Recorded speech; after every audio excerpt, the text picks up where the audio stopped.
Hello everybody, welcome back to the cooking show, welcome back to the cooking stream. It is wonderful to have all of you back. If you're currently watching this live, it is Sunday, 5 p.m. EDT. The date is July 14th, and I see that we have all of my lovely little sous chefs in the chat. Hello to Trash Can Cat Mom, hello to Shy Chica, hello to Ark, hello to San Pablo, hello to Eliam as well. Hi to Ali as well, welcome on in. Hello to OMG Pete and to Turina Chess, Darkly Dreaming as well. Wow, we have so many people in. It's a Sunday. It is good to see all of you. It's nice and hot out today, and so we're gonna make something really summery and refreshing and light today. I also realized that I, once again, have neglected to turn on my air conditioner, as is often the case with me. And so that has to stop now, please and thank you, because it is much too hot in New York for me to go without my AC. So welcome on in everybody. Hello, hello, hello. It is good to have all of you. Today we're going to be doing a shrimp and corn salad with a little fruit salad as well as a toasted Hawaiian roll. Why is this the dish that I've chosen for you today? First of all, it's hot outside. I wanted something light. I wanted something summery. I wanted something that almost reminded me of like a lobster roll kind of in vibe of like a really buttery roll. But also I wanted a way to be able to use up a lot of my herbs. A lot of what it means to cook at home is to first use up your existing ingredients in the fridge. I have plenty of leftover mint, and I also have plenty of leftover cilantro. The mint and the cilantro will be transformed into an excellent salad dressing. When you have a lot of mint and when you have a lot of cilantro, blanching it and turning it into a salad dressing is a really nice way to use it up before it goes bad. It helps to keep it fresh a little bit longer by blanching it first, and we have a lot of it to use up. This takes up a lot of volume of herbs. I have all of this lovely, delicious, aromatic, fresh mint, my friends, and some of it will go into the fruit salad, some of it will go into the dressing for the shrimp salad, and then we'll slice some of it up for the shrimp salad as well. So, big bunch of fresh mint. This was the inspiration for today. How many times have you had herbs go bad on you? How many times have you bought a bundle of mint for a dish, you ended up only needing 1 or 2 leaves, and then the rest of it just ended up going bad? That is what I'm trying to solve, that is what I'm trying to prevent, and that is what I'm trying to show you how to do. I'm trying to get you excited about using these ingredients in a lot of different ways. Okay, next. Everybody, let's look at all of my produce for today. We have this gorgeous, gorgeous plate. We have a banana for the fruit salad. We have a peach for the fruit salad. We have some blackberries as well. Fruit salads, you can do any collection of fresh fruit with. It is entirely up to you. We have some corn, which we're gonna be charring. We're gonna be getting this nice and smoky, nice and cooked. And then we also have some lime. There's gonna be some lime going into both salads today. It's gonna make everything nice and acidic. It's gonna give us a lot of flavor. So we have all of this lovely, beautiful produce. I think I just had a blackberry fall off of my plate and it got caught by my elbow. And I'm going to be showing you how to break it down. I'm going to be showing you how to transform all of this into the different components, into the different ingredients that we need for today. But I think this is just a really pretty plate. We have so many nice, vibrant, vibrant colors today, which I guess I just wanted to go ahead and show off a little bit. Okay. So we have all of that. In my fridge at the moment, I have some thawed shrimp. We'll talk about how to thaw shrimp at home. We'll talk about the kind of shrimp that you need to be buying. Then everybody, for my shrimp salad, I have a little onion. I have a nice little red onion. I also have some garlic, which is going to go into the salad dressing. And everybody, last but not least, I have a little treat. I have a little treat for myself. I have some King's Hawaiian rolls, and I love King's Hawaiian rolls. They're so sweet, they're so buttery, and I wanted to almost evoke you know, like the kind of a roll that you get with a lobster roll. It's like a brioche roll. It's very, very sweet. It's very buttery. It's very rich. And so that is what I wanted to go ahead and get today. I got a nice little pack of King's Hawaiian rolls, my friends. A King's Hawaiian roll is so like sweet and so soft and so artificial that I feel like it would make any of my European viewers explode at the sheer mention of it. I have a lot of European fans that I don't think have ever heard of King's Hawaiian rolls. But everybody, if you haven't had a King's Hawaiian roll, you are missing out. These things are so delicious. They're so yummy. They're so comforting. And so we're just going to be toasting that up and serving that alongside our shrimp salad just to be able to spoon some onto it, and it'll make for a really nice eating experience. Last but not least, everybody, for my salad dressing, I have some fresh cilantro. Again, this was my inspiration for today. I wanted to use up my fresh herbs, and we also have sour cream, which is going to go into the bulk of the dressing. So, everybody, that having been said, is everybody ready for today? I want to hear a nice resounding yes, chef, from everybody watching. And if you don't think that includes you, you're making a mistake, because I am talking about you as well. We have to make the salad dressing. We have to chop up all of our produce. We have to char the corn. We have to gently poach our shrimp. And I'm going to be showing you and walking you through how to do every single component perfectly. We're going to make them all sing. We're going to make them all fantastic. We're going to show off all of the bright flavors. Everybody, this is summer. I wanted to show off a lot of summery produce, and that is what we have today. Also, thank you so much for the 100 bits. Really appreciate it. Everybody, as always, if you have any questions about anything that we're doing here, please feel free to ask me. It can be about this dish, it can be about something else. My goal is to teach you how to cook at home, how to be confident, how to be comfortable cooking at home. I'm not teaching you a recipe. I'm here just to teach you a collection of different techniques. Additionally, if you would like to support the cooking show, check out the Patreon. You can type in !Patreon. There is the best way to financially directly support the show. My goal is to be able to do this full time one day, and so any and all support there would be really, really appreciated. So everybody, 3 components: shrimp salad, fruit salad, as well as a nice toasted buttery roll. We have a lot of things to blanch. We have a lot of things to get done. We have a lot of different things to work on today. So let's go ahead and get started. On the stove at the moment, I have a simple little pot of water. Okay, and this pot of water, we need to go ahead and get this thing up to a nice aggressive boil. I don't think that is enough water inside of it. I'm going to go ahead and fill it up all the way to the top. Okay, excellent. Everybody, I have a little pot of water. So why do we need this pot of water boiling to be able to effectively make the salad today? Well, I'm gonna go ahead and explain to you why. Come on, thank you. Gonna go ahead and just get that up to a nice aggressive boil. Everybody, we're going to be doing a little technique today called blanching, okay? And so blanching is essentially the process of taking something, dunking it into boiling water, and then immediately putting into ice cold water. The reason why you would blanch something really depends on the ingredient. Sometimes it can make it a little bit firmer, it can make it hold its shape better. Sometimes it can deactivate a couple of enzymes, such as in the case of fresh herbs. In my case today, everybody, I need to blanch my peach. The peach skin itself always makes the back of my throat a little bit scratchy. I don't like the texture of the peach skin. I want a fruit salad that is devoid of the peach skin. So, how do we easily peel the peach skin? My friends, it is really simple. It is really, really easy. All that we're going to do, once this water is boiling, we just dunk it in there for 20 to 30 seconds, pull it out, shock it in some ice cold water, and then the peach skin should be able to easily peel off. You don't want to overcook it so that the peach itself doesn't actually cook. We don't want it to turn into mush. It is for a salad, but guys, doing this step is going to dramatically improve the texture of your salad. Okay, so I just have 1 peach for today's salad, and I'm going to show you the prep that we need to help it peel. Let's head back over here, over to my cutting board. I can go ahead and just put all of my produce next to me. So everybody, really, really simple. We don't need to chop this. We don't need to slice it right now. All the chopping and slicing is going to come later. The only thing we need to do is to make a little incision. We're not cutting into the flesh. We don't want the flesh, we don't want the juices to run out in the water itself. But we give it this little teeny tiny, super thin incision all the way around on both sides. We're just following the line of the peach. And by doing so, what we have ended up accomplishing is it's going to give us a little bit of space to easily peel the peach back. In fact, I could probably do that on all 4 sides just to make it even easier.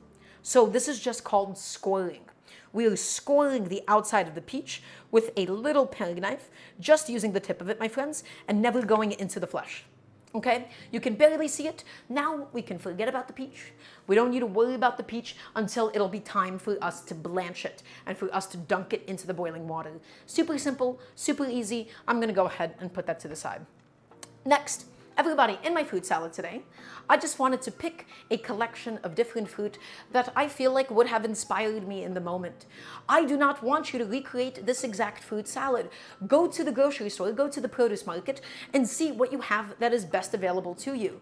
Depending on the season, depending on, where the produce is actually being imported from, things will be better or worse.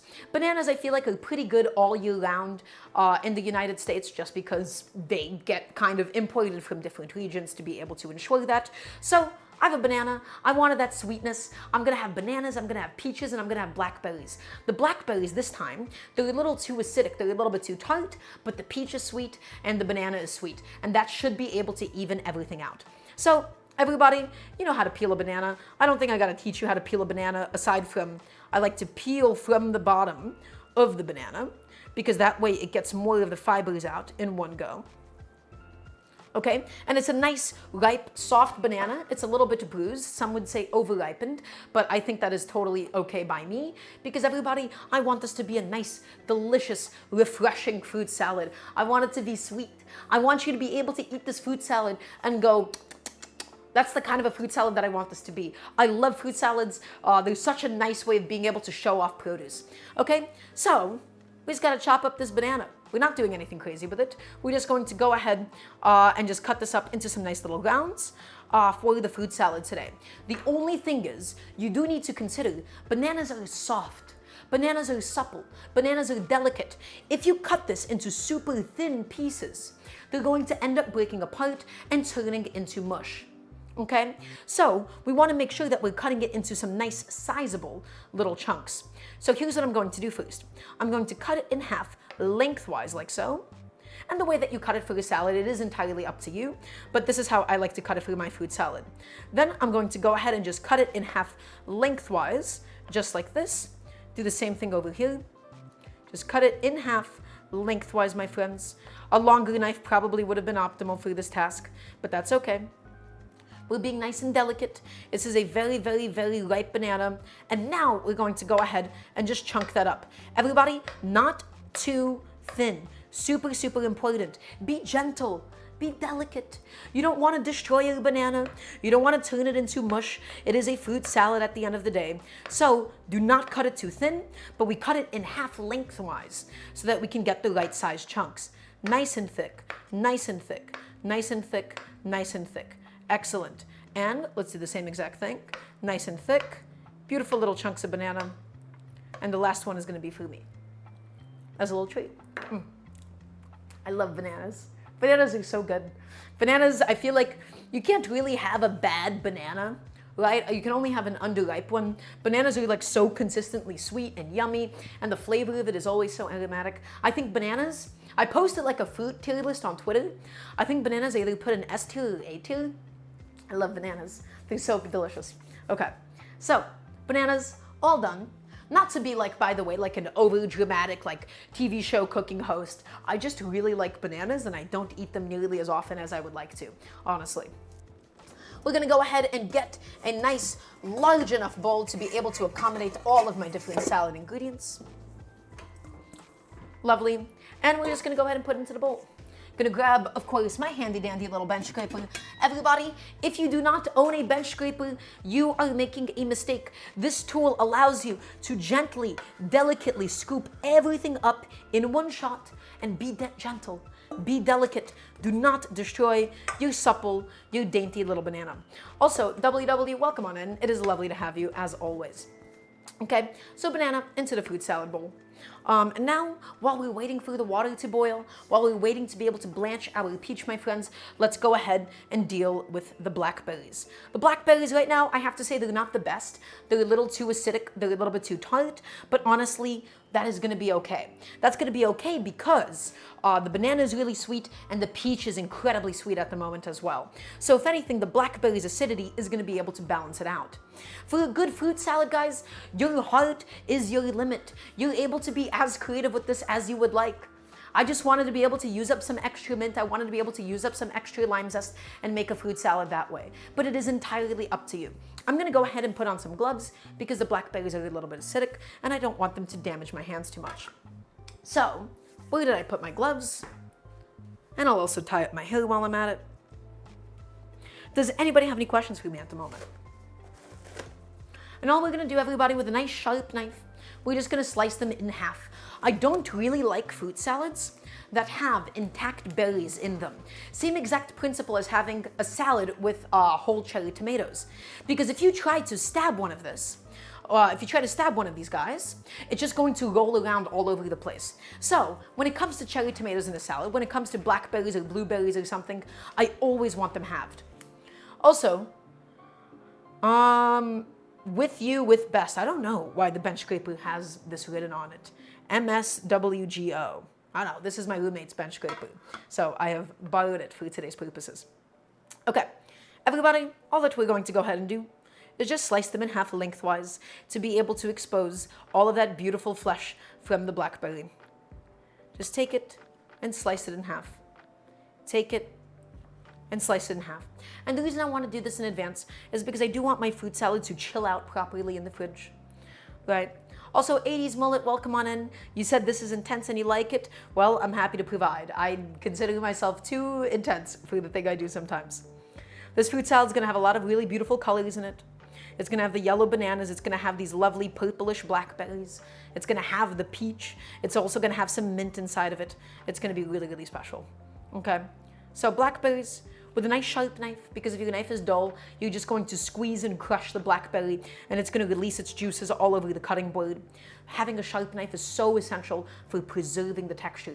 If your knife is dull, it's just going to crush it and destroy the cells. So all of these blackberries, let's get them inside. Been a while since I had blackberries. I'm making a mistake. That's right, Shai Chica. I love blackberries. They are my favorite compared to blueberries and raspberries and strawberries. Blackberries are easily my favorite berry. And so that's what I wanted to show off today. My love for blackberries, that is. Okay, get all of that done. Excellent. And almost done. We have one last blackberry to go into the salad. And everybody, when we do mix the salad, we're only going to mix it once, and in the end, we want as little mixing time as possible. We have soft blackberries, soft bananas, soft peaches coming in as well. If we were to mix this any more than once, we would go ahead and turn everything into mush. Did you know that you can make vegan gluten-free pancakes with only 3 ingredients? Well, Darkly Dreaming Z, I know you can make very easy pancakes with like a banana and an egg. I would assume that a vegan version of that would probably do something that would substitute for the egg. And I would imagine that banana is also another one of your ingredients. Okay, so blackberry, banana inside. Let's go ahead and get some lime zest in here.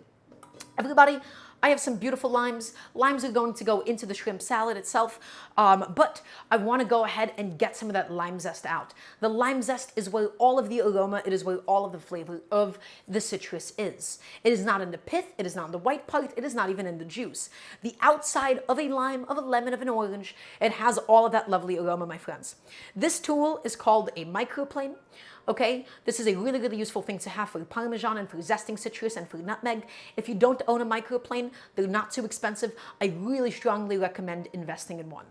Okay, so all that I'm going to go ahead and do, everybody, I'm going to hold this in my offhand. I'm going to hold the microplane in my dominant hand. And all I'm going to do is I'm going to pivot it and turn the microplane to go all the way around.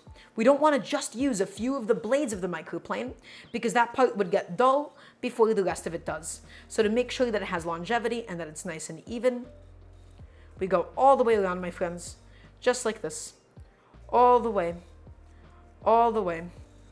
And that lime zest is going to make our salad really, really aromatic, my friends. It's going to make it a little bit bitter, but that is why we have all of the sweet fruit to be able to compensate for that. And once again, do not go into the white part of the lime. If you're going to waste some of the zest, that is totally okay too. But if you go into the white part, you're going to get nothing but bitterness inside of your fruit salad. So, lime zest goes in. The lime juice, honestly, I don't think the salad itself needs. The salad tends to get a little bit wet as it sits out, so I think it's going to be fine. Chef, what is the biggest significant difference between lemon zest and lime zest? Well, Tarina, I'm going to say this. Lemon and lime, generally speaking, can be interchangeable, but they are just different aromatically speaking. Right? You've just asked me what is the difference between an orange and a grapefruit. Right? They are similar in flesh. They might be similar in juice. They might be similar in acidity, but a lot of the aroma is different from citrus to citrus. So if you guys would like this technique that I just showed you, if you have an orange laying around, get some orange zest inside of your fruit salad. If you have a grapefruit, get some grapefruit zest, get some lemon zest. Having citrus zest inside of a salad is also really lovely. So Tarina, you ask me, does one pair better with cilantro? And I have a thought for you. Everybody, I'm going to go off on a bit of a food rant, actually. I have a thought that I really want to express, and I need everybody's full attention. I would like to hear a yes, chef, from everybody watching, please. and thank you.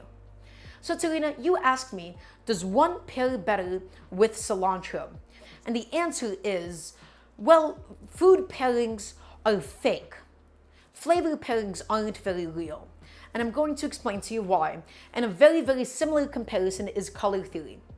So everybody, you need to understand this. In a textbook sense, everything can go well with everything. Every color can go well with everything. Every flavor can go well with everything. Every sound can go well with something. However, certain things will be considered a good flavor pairing versus an unusual flavor pairing because of context.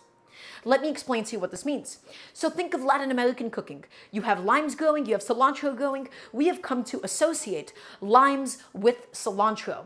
As a result, that seems like a very natural, comfortable pairing for anybody that grew up eating Mexican food, for instance.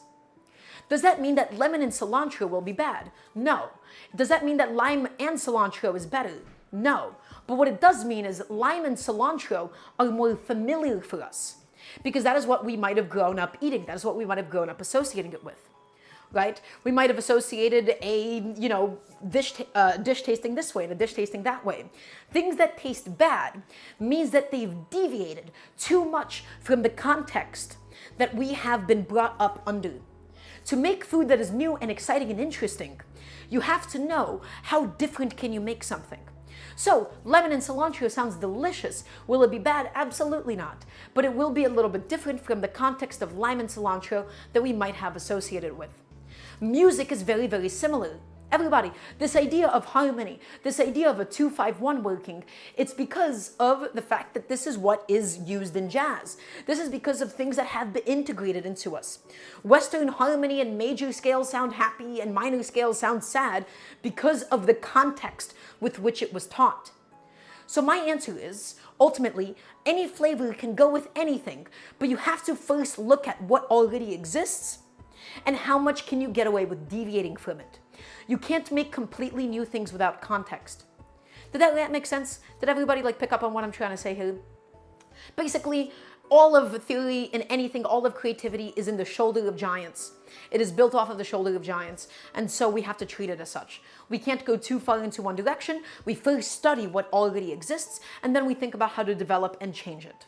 Okay? And that is the difference between classical versus modern. Right? At the end of the day, modern is innovating upon classical.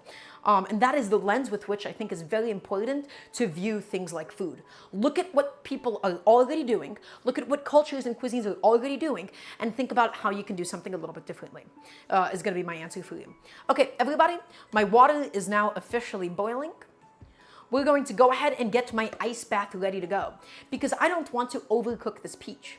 If my peach goes inside of the pot and then we leave it over and over and we take it out and it's steaming, the peach is going to turn into mush. So, to stop the cooking after it goes into the boiling water, we do what's called a little ice bath. Okay? So, all I'm going to do, it is exactly as the name suggests.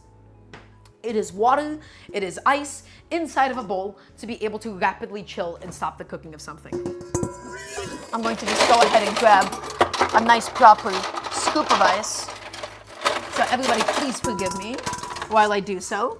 I don't have ice cube trays. I have an actual ice maker now. And so I'm just trying to get in there and scoop it up. So please forgive me for the moment while I go and get this done. Come on. Thank you. We're gonna need a bunch of ice cubes just to keep that water nice and cold.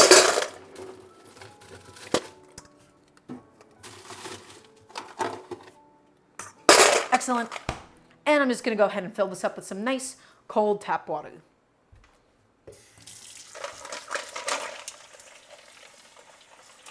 You're impressive. You know a lot about cooking. You found your passion. Thank you, 80s Mullet. I really appreciate it. My goal is to make home cooking accessible for all of you. My goal is to be able to teach all of you how to understand cooking at home. right? I want to be able to impart a feeling of understanding and not just to be able to teach others recipes. I'm not here to teach you a recipe for you to recreate. I am here to help you all understand how beautiful and magical cooking can be and all the different cool things that you can do with it and how to do it cheap at home and how to elevate home cooking and make home cooking really, really special. So 80s Mullet, I really appreciate it. I love cooking, but more importantly, I think I love teaching people how to cook as well. There's no point in doing something if it's only for you and nobody else is impacted by it, right? So everybody, my ice bath is all ready to go. My peach, if you remember, has been nicely squared, and this only needs to go in for 20 to 30 seconds, nothing more. My water is aggressively boiling. I don't have a spider, so instead I'm just gonna be using this little pasta guy, this little pasta spoon to be able to take them out. And I'll set a timer on my phone because I really wanna be careful about not overcooking my peach, everybody. Okay, so I'm gonna go ahead and grab my timer. Just grab that on my phone. Although at some point I should just get a dedicated kitchen clock so that it's not, just always on my phone because that seems a little annoying. Okay, everybody, all that I'm going to go ahead and do, I started the timer. This is going to need 20 to 30 seconds at most. The peach is not fully immersed inside of the boiling water, so we're going to have to rotate it occasionally. Make sure that your ice bath is ready. 20 more seconds. Just keep it going, keep it going, keep it going. Get that ice bath nice and close. And why are we doing this? We're doing this so that we could peel all of that fuzzy peach skin. I think I'm allergic to peach skin. It makes the back of my throat scratchy. Actually, I do have a question. For anybody watching, do you also experience the itchiness with eating something like a peach or a plum? Or is that just a me thing? So that's come out and into the ice bath, everybody. Just like that, nice and easy, really, really simple. It's not rocket science. We plunge it into ice cold water to stop it from overcooking. Okay. So wait, interesting. Turina, do you get that from tomatoes as well? I've not heard of somebody getting that from tomatoes. That's a little bit new. Tomatoes, like I definitely feel the acidity. That sounds like a light allergy. Oh, interesting. Have I just been allergic to peaches my whole life? Is that what's going on here? I think that might be what's going on. Which is a real shame because I love peaches to death, but my throat definitely gets itchy. Huh. Okay. Well, that being said, everybody, my peach is just cooling down nicely. We'll give it a few more seconds and then we'll go into it. We'll take that skin off, we'll slice it, and then we'll get some beautiful, sweet peach slices inside of my fruit salad. I love peach. I love peach to death. This is gonna be a delicious fruit salad, my friends. Again, it's summertime. Now is when produce is the cheapest. We're getting into August. Have fun, my friends. Go see what the best berries are in your supermarket. Go see what's on sale. Go get a couple of bananas. Go get some nice fresh fruit. Now is the time to be able to do it. I don't know when peach season is exactly. All I know is that this peach looked pretty good in my store, and thus I got it for myself. Have fun with this. You don't have to follow a recipe for a fruit salad. All I'm here to show you how to do is how to process the skin off of it, is how to actually slice it, and maybe some of the theory behind the composition. But something like fruit salads, I feel like are so creatively satisfying. You get to combine fresh herbs and citrus and any kind of fruit that you would like, and you can't make it taste bad. The only way it would taste bad is if it wasn't sweet enough. Okay? So I'm just going ahead and I'm dabbing out all of that excess liquid. I don't want my fruit salad to come out soggy. I want to be very, very gentle. I want to be very, very delicate. And everybody, all that I'm going to go ahead and do now, remember the incisions that we made? The skin should be able to, if we did this correctly, the skin should be able to peel off somewhat easily. And if it's not so easily, then I'm going to go grab the back of my paring knife and off it goes. Let's get all of that peach skin off, my friends. Let's get all of it off. Let's get all of it out of here. I have no use for it. I could probably just slice deeper into it now at this stage, probably. And that might really, really help with facilitating the removal. Aha, look at that. All of it comes off, a nice one shot. Everybody, handle the peach delicately. Be gentle. Don't rough it around because then it's going to fall apart. There you go. All of that skin is off. And also, again, if you don't mind the texture of the peach skin, you can just go ahead and chop it up into a salad. But oftentimes what happens with the peach skin is the skin separates from the flesh, and then it gets a little bit papery. So I think it's a very nice thing to do. Everybody, you want to maybe use gloves if it's too slippery for you, but nice sharp paring knife. All we're going to do now, we don't slice into the pit, but instead we take it, we go down to the pit, and we rotate the knife around it. It's going to be a little slimy, it's going to be a little slippery.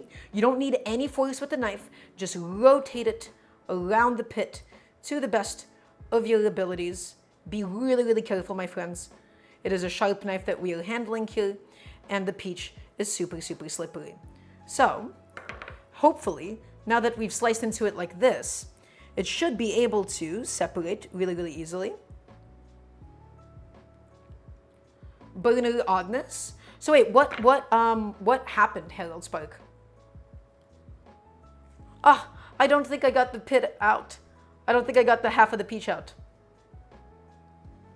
So wait, Harold, can you talk to me a little bit about what happened and what you noticed? Because I'm not going to be able to take a look at the clip immediately. Okay, if I did this correctly. Oh, small flame near the right side of the burner. My heat was a little bit too high. So when your heat on gas is a little bit too high, it goes and travels over the edges, right? And that's totally fine. It just can damage your pots and pans over time. Guys, this thing is not popping out like at all. Is my peach not ripe enough? I know for the fact that it should be. Or is it like so slippery? I'm gonna have to get in there with my thumbs. Tragically, I think this might be the only way I could remove it, by literally ripping it off like that. Unfortunate that I have to do this to the peach, but everybody, this guy is not budging much today at all. Okay, there we go. And now that we are here, be careful, the peach pit can be a little bit sharp. I'm just gonna try to get my thumb under it the best that I can. And yes, everybody, we are now fully on Daramgar TV. No more Daramgar. This is going to be the future and the permanent home of the cooking show. Okay, so did I slightly destroy the peach? Yeah, but that's okay. Everybody, that's a really yummy peach, I have to say. That is a lovely, lovely little peach. I'm gonna have a little cube of it. It fell out of my mouth. It is soft. Guys, I love peaches. I love fresh fruit. This is it. This is peak. You really can't top this, my friends. And all good. Harold Spike, nothing to worry about. Guys, you wish you were me right now. You wish you were eating some really, really soft, ripe peaches inside of a fruit salad. You wish this was you. Yeah, so Jichigo, we have officially moved away from Daramgar. Unfortunately, the old Twitch account, because of Twitch's policies, if an account was created before you were 13 years old, and this account was created when I was 12, Daramgar, it would never be allowed to become Twitch partner. You can become an affiliate, you can stream on it for years, you can make money off of it, but because of COPA violations, it doesn't let you become an official Twitch partner if the account was made before you were 13. And my account, my Twitch account, was unfortunately made just a few months before I turned 13. Excellent. Excellent, excellent, excellent, everybody. We got some lovely peaches. In fact, let's not even waste this juice. Let's get a bench scraper, scoop it up. It'll make our salad a little bit soggy, but who cares? Get it all inside. Get it all into the fruit salad. Make it really, really nice and yummy. Also, Eskia, welcome on in. It is lovely to have you. I am going to just quickly get rid of the rest of this stuff because it's going to make our cutting board all sticky, and that is not what I'm looking for at the moment. Just makes it really, really unpleasant to work with. And I'm going to swap out my gloves and quickly rinse off my knife, everybody. We're almost done with the fruit salad. We have one last component, and that's going to be the mint. Rinsed off my knife, off of all of that sugary peach stuff. Let's quickly wipe off the table as well. Let's wipe off my cutting board. Welcome on in, Iskia. It's lovely to have you. We're almost done with one component. We're almost done with the fruit salad for today. And everybody, last but not least, this is an excellent way of using up fresh herbs. You can get creative. You can use cilantro. You can use tarragon. You can use mint. You can use basil. In my case, I have a little bit of fresh mint. The cilantro I'm going to exclusively save for the shrimp salad. But I thought that this would be a really, really nice way to use up a whole bunch of this mint that I still have just sitting around. Okay? So let's get some of the mint. I think that this is going to be plenty. Everybody, when it comes to buying fresh herbs, you can easily buy too much of it. Mint, when you buy a bushel of it, it feels like it is so much. Here's how you make mint last. Everybody, wash it, thoroughly wash it, salad spin it, and put it in a Tupperware with a paper towel. The paper towel is this natural humidity regulator. It stops it from being too moist, and it stops it from being too dry. If it's too moist or too dry, then the mint will end up wilting. And that is not what we want. It's going to end up going bad that way. That is how I keep herbs really fresh for a long time. This applies to basil, cilantro, tarragon, parsley, anything that you could possibly think of. And Serena, the answer is, yeah, you would do a couple of kitchen towels and swing it around if you don't have a salad spinner. So, I want a generous amount of mint. I love mint inside of a fruit salad. It makes everything so aromatic and yummy. So let's go ahead and get that in. And I don't like whole leaves. Everybody, there is this cooking trend in the last 20 to 30 years, this idea of making something rustic, this idea of putting whole leaves on top of something as a garnish, sometimes stems included, and I personally hate it. I want my herbs to be beautifully sliced inside of the salad so that they're easy to eat. How many times have you been into a salad that has mint in it, and it's just a whole leaf of mint? I don't find that to be very pleasant. I want the mint to be really nicely distributed inside of the salad, okay? So, point is, we're going to slice it. I love chopped salads. I hate salads that are rustic. I hate salads with massive pieces inside of it because they just become cumbersome, they become difficult to eat, and it just becomes very unpleasant for me. Okay? So, getting it all in there, getting it all done. That leaf is a little bit old. This is an aggressive amount of mint. Honestly, I think I'm not going to need all of these leaves. I'm going to stop at some point, really soon. Let's get a few more leaves. Okay, and honestly, everybody, with this quantity of mint, I think that my fruit salad is going to have plenty of aroma inside of it. I don't want the mint to become overpowering. It's all about the fresh fruit at the end of the day. So let's go ahead, and we're going to just stack up the leaves, just to make it easier for us to slice it. Just take them, doesn't really matter how. Just stack them up, stack them up, stack them up. Get them all nice and stacked. But yeah, this fruit salad is going to be vibrant, it's going to be delicious. It's going to be really fantastic.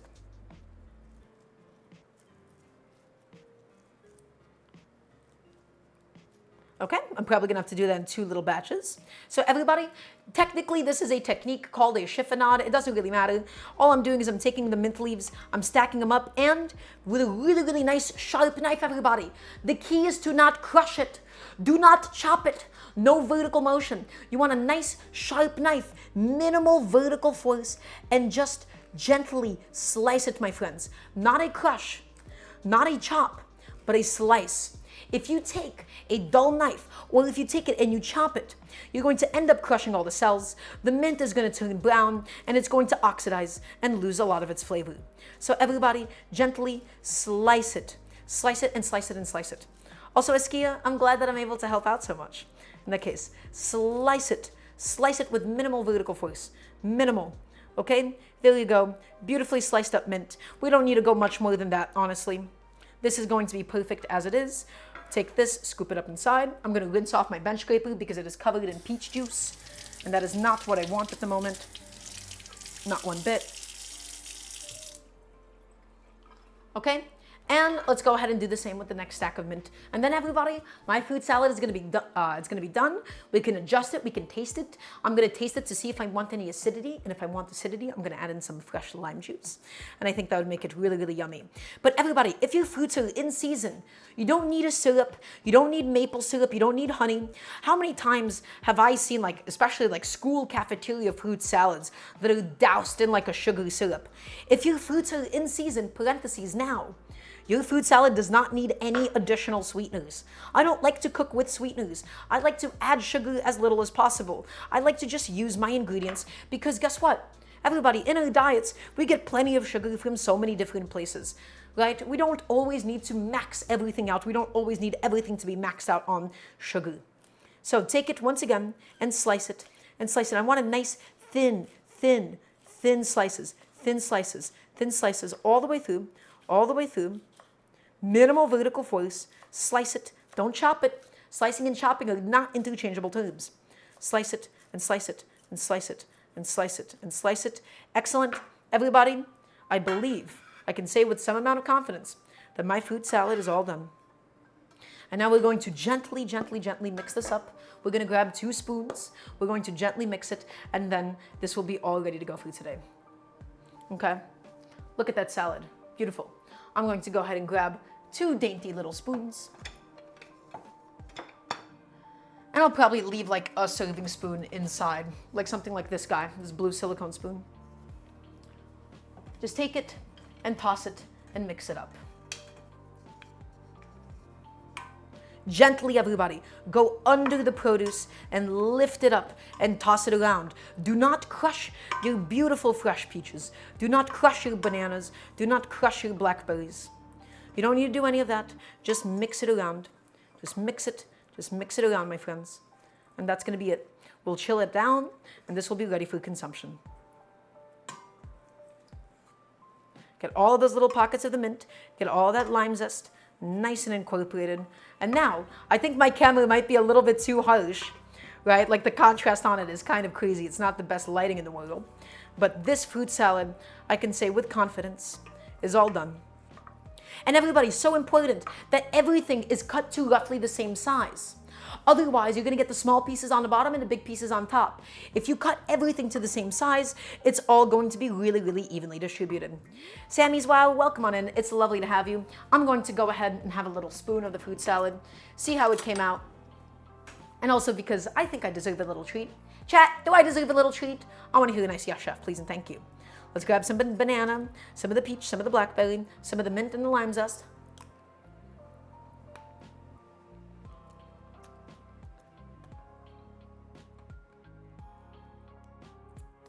It's sweet, it's aromatic, it's lovely. I want lime juice. I want a little splash of acidity. So, remember the previously halved lime? Right? This is why we taste and adjust. If my blackberries were acidic enough, then I wouldn't need to do this. Everybody, just slice your lime in half. I'm only gonna need half a lime's worth of juice. Okay? And I have her back. My mom stopped by. She dropped off my citrus press at my new place. So everybody, citrus press, really, really good tool to have. It's efficient, it's quick. You need a citrus press.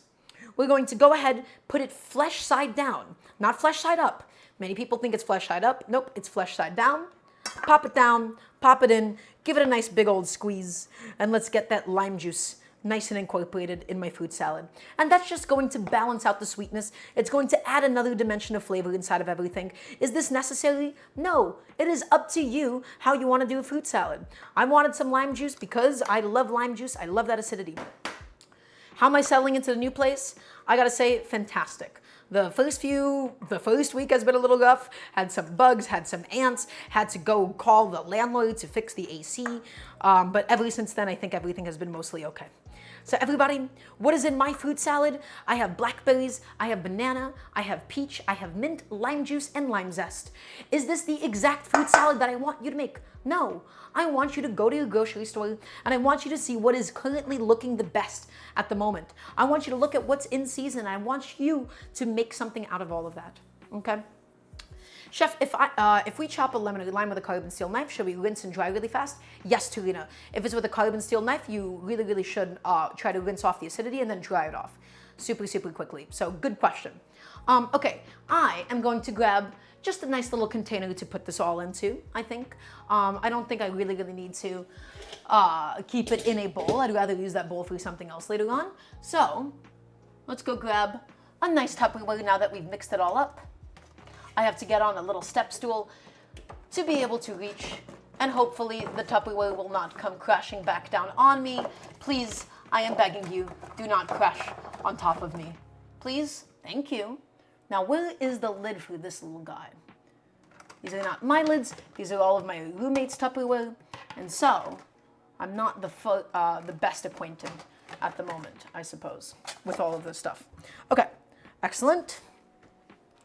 I'm going to go ahead, throw this into my fridge, get that chill down for today.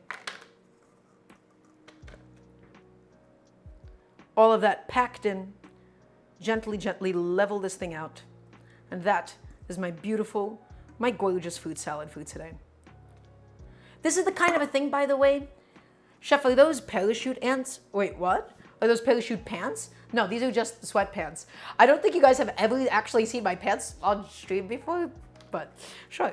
Everybody, that's my fruit salad. Blackberries, peaches, bananas, mint, some lime juice and lime zest.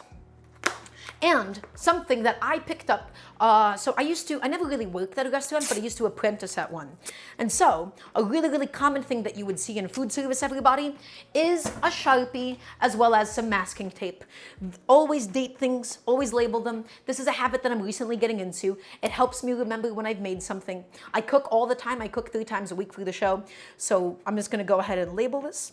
Fruit, salad, and the date is the 14th. Also, have you ever seen my handwriting before? I don't think any of you have ever seen my handwriting. This is if I'm trying to make it like look nice. I don't write things with pen and pencil and markers ever, so there's almost never a reason for anybody. I don't know like when's the last time I've written something besides this. So fruit salad has been all done, everybody. I'm gonna go ahead and do the TV presenter thing and say I'm gonna pop it into the fridge. Right, that is me cosplaying as a Midwestern Food Network host. Pop it into the fridge. And that's all done. One of the components is done for today. Everybody, one of the most important tenets of cooking at home is to clean as you go. If there's tools that you know you won't be using again, let's go ahead and just put those into the dishwasher. If there's things that you don't need, let's go ahead and put them back into the fridge, back into the cabinet, back into the cupboard. Let's dump out of the waste bowl.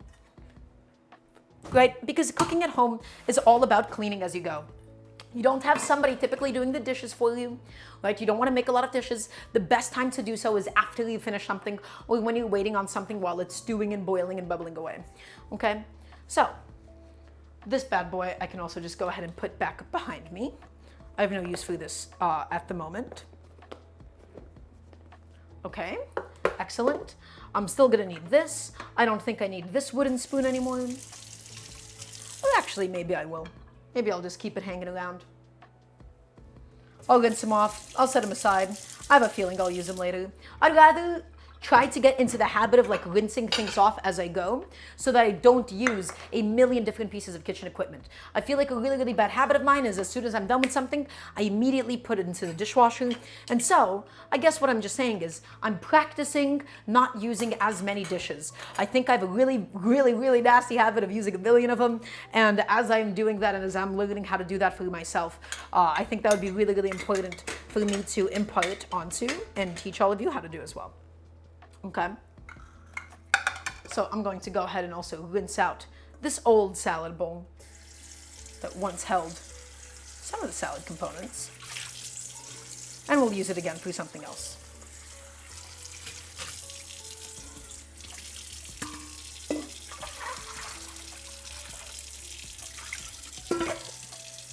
Okay, everybody, I'm also going to prepare another ice bath. We're going to need the water boiling again. We're going to need it because we're going to be blanching some herbs today. And we'll talk about the function of that. We'll talk about why we're doing that. I'm going to go get some more water back into my pot and get that back onto a boil.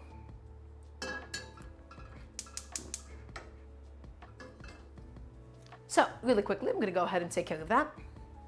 And I'm going to go grab some more ice while I'm at it. All of my ice ended up melting, which is a little bit unfortunate, but we'll get it together. So everybody, are we all paying attention? I want to hear another yes, chef. I hope you're all having a good day today. Today's a nice chill Sunday stream. My goal for today, I think I ended up lighting the wrong burner. That's totally my fault. I wanted a nice chill stream today. I wanted to be able to show off some really delicious summery light ingredients. I wanted something fresh. I wanted something delicious. And so that is what we are attempting to accomplish. I'll go get some ice in for us.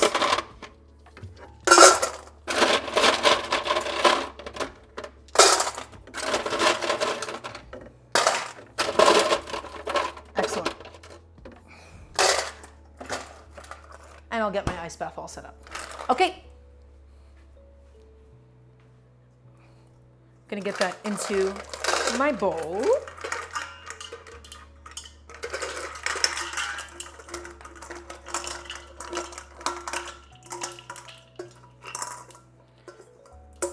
There you go. Chill sounds good, especially in this weather. Yeah, that's right, Chai Chica. It's hot, it's been brutal out for a little bit, and so I just want really, really cold but still comforting dishes. I don't really want a stew right now, I don't really want a soup, I just wanted something light and something a little bit different. Okay, everybody, the next thing that we're going to need to blanch is my cilantro and my mint for my salad dressing. My keyboard died and I clicked on the wrong scene. It is not the end of the stream. I can promise you that. So, why on earth would I be taking my mint? Why on earth would I be taking my cilantro and dunking it into boiling water? Is a question that you might have. And the answer is really, really simple. Remember how I talked about the more that you crush, the more that you chop herbs, the more that it oxidizes and loses flavor. Well, think about what I want to do with these herbs. I want to turn them into a really lovely salad dressing. I want to be able to blend it up. Everybody, that process in the blender where it's crushing and blending and destroying them, it completely obliterates the mint and it obliterates the cilantro. And now, while that might be good for a little bit, the consequence of which is that it will end up losing its flavor. So, when fresh herbs, they get crushed, whenever they get chopped, whenever you process them, the more that you process them, the sooner they lose their taste. So everybody, the reason why we blanch herbs, now again, I forgot the exact scientific reasoning for this, but I do believe it has something to do with denaturing the enzyme that is responsible for that oxidation. By quickly plunging it into boiling water for just a few seconds, for 10 seconds, chilling it and then blending it, we have increased its longevity. We have made the herbs withstand the power of the blender without losing too much more flavor. And that is super, super, super important. Because this is a salad. The goal of a salad is for it to sit in your fridge and that you can go in there and have a bite whenever you want. If you were to just go ahead as it is and blend up all of these herbs, by the time you come back to the salad, it would have lost a lot of flavor. If you overcook these herbs inside of the boiling water, you are going to end up with a bit of a disaster. You're going to end up leaching out all of the flavor into the water itself, and it's going to be gone. So the process of blanching it is really, really quick. It has to go fast, it has to go quick, and you will be rewarded at the end of it. So, ice bath, that is there to stop the cooking process. Because if we took it out, it would just mop up all of that hot water, soak it up, and then stay hot. Okay? The only thing I'm gonna do once again, we're gonna keep the cilantro stems, but I wanna still take the mint off of the stems. The mint stems are a little bit too woody for my purposes, and so I would like to go ahead and get rid of them. Okay? So let's come back over here and let's do the same thing as before, my friends. And we need a lot of mint. My goal for today was to use up all of this excess, all of this leftover mint that was gonna go bad at some point or another. Okay, so I wanna grab a nice big bunch of it. Also, please consider, when you do blanch it, you do unfortunately lose a little bit of the flavor no matter what. The goal is to blanch it so little that we lose as little of that flavor as possible, but we're still going to be losing a substantial amount of it.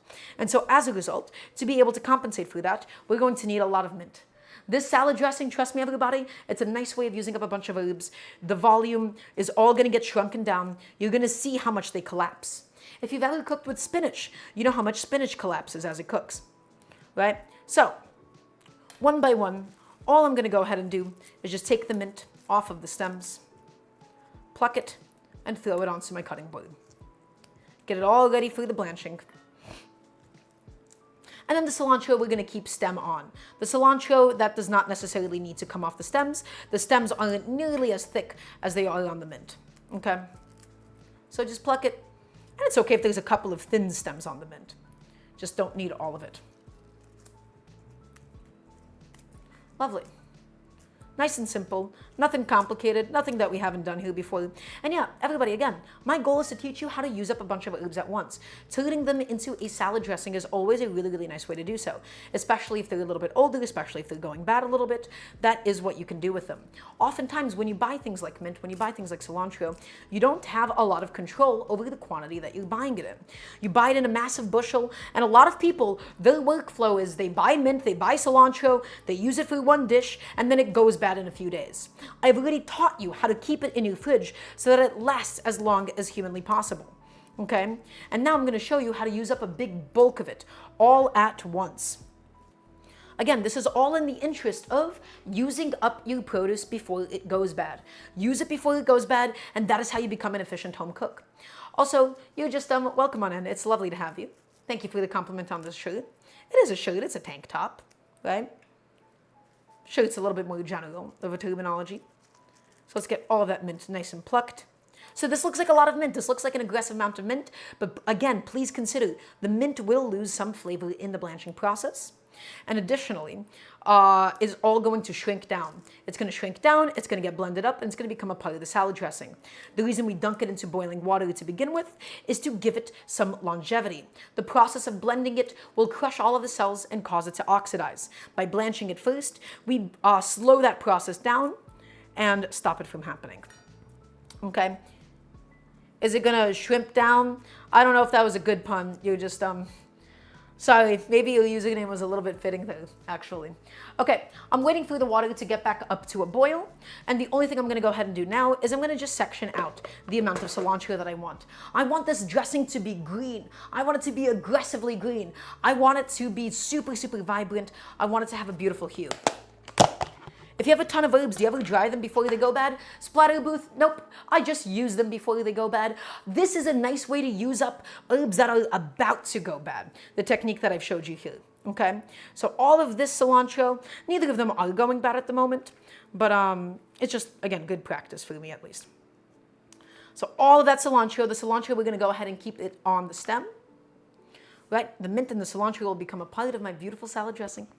Let's go ahead and just get everything all in the shot at once. Everybody, once again, super important, you have a nice ice bath ready to go when you do this, because if you don't have an ice bath, you're going to end up overcooking it. The leaves, they're like a mop. They'll hold on to that boiling water. We need to get into the ice bath and agitate it after it goes in. Okay? So, maximum 10 to 15 seconds, nothing more. Everybody, you undershoot it if you have to, because if you do too much of it, you are going to end up with a bunch of overcooked, flavorless, dead herbs that have no flavor, that have nothing going on with it, okay? I don't think we ever talked about it, I'm afraid. I don't think that was ever a conversation we had. So, we're gonna do the cilantro first. Everybody, 10 to 15 seconds at absolute maximum. Normally, I would use a spider. I don't have my spider with me at the moment. I just have this to be able to go ahead and quickly pull it out. Okay? We're going to get it in. We're gonna get it into the pot. 15 seconds, everybody. So, in it goes. 17 plus 15 is 32. So whenever the timer says around 33 is when I'll pull it out. Everybody, less is more with this. So right now, my timer, a few more seconds, and out it goes. Out it goes, and into the ice bath. Into the ice bath. Take the cilantro and into the ice bath and agitate it. Stop it from overcooking. Mix it up inside of the ice bath.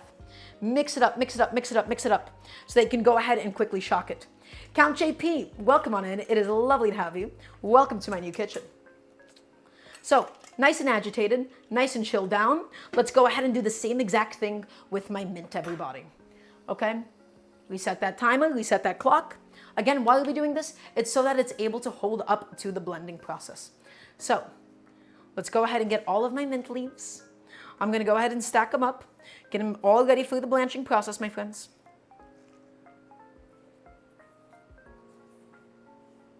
Get them all ready to go. Dump them in, and once again, 15 seconds at absolute maximum. Anything past that can and will be pushing it. Boiling water, start your timer, start that clock, get it going, and in it goes. 15 seconds at absolute maximum. The mint can hold up to cooking a little bit longer than the cilantro can, okay, but not significantly. So there we go, and out it goes, everybody. Out, and go fast, and go really, really fast, because you don't want all of this mint to overcook, and get it into the ice bath, and get the mint. And I wish I had my spider. I miss my spider so much. All of this mint is now overcooked, the ones that we left behind, but that's okay because we got the bulk of it out just in time. The water is turned a little bit green. That's totally okay. That's super, super normal. And now agitate it in the ice bath. And we're done. That is the blanching process, everybody. Ideally, you would have gone a little bit faster. I left my spider at my old kitchen, so my mom is gonna drop it off at some point or another. I forgot to get it back still, so my apologies. And I'm gonna go ahead and show you my perfectly blanched, my perfectly shocked herbs, everybody. All right, there you go. They're just cooling off now. This is my mint and my cilantro all together. It's still aromatic, it still has a lot of flavor, and the reason we blanched it, it's gonna hold up to blending so much better now. This we can go ahead and set to the side. We're not going to need this for a while. We only need this once we start building our salad dressing. And the only thing I'm gonna do right now, everybody, is let's just get the rest of the herbs processed. I'm just gonna go ahead and pluck it off of the stems while that we're at it. Because these herbs are now going to get sliced and physically go into the salad. We get two textures. We get these two different kinds of, things shining from the herbs in the salad. We'll have the nicely sliced up herbs for the texture and the fresh flavor, and then we'll have some of it go directly into the dressing. That herb water would make good tea. Splatter booth. That is also one of my favorite things to do with mint. That is exactly how you make mint tea. A minute and a half, boiling water, super, super easy. Super easy, super quick, super delicious. That is very, very traditional to do. I believe it's like a Middle Eastern tea that you can make out of mint like that, right? So really highly recommended. Also, I think Torino was joking. I'm sorry to keep saying you like that. It feels so mean every time I read your name out loud. Although people do typically like it when I am mean to them. So going ahead and just plucking all of the leaves off of the stems. Also, Comrade Jock, welcome on in. It is lovely to have you. Working on a pumpkin squash, apple ginger soup topped with some pumpkin seeds, herb salad for the side. Trash can cat mom. That's lovely to hear. That sounds delicious. That sounds excellent. So I'm getting all the cilantro plucked. This again is just going to be used later on once we do get to actually slicing it for the salad today. I don't like my cilantro stems, even though people say it has flavor and you're wasting it.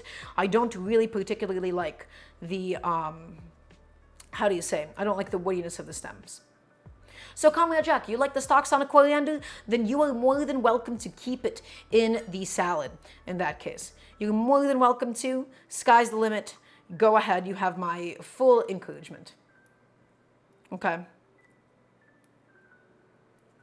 So if you needed my blessing, well, there you go. Getting all of that plucked, getting all of that ready to go.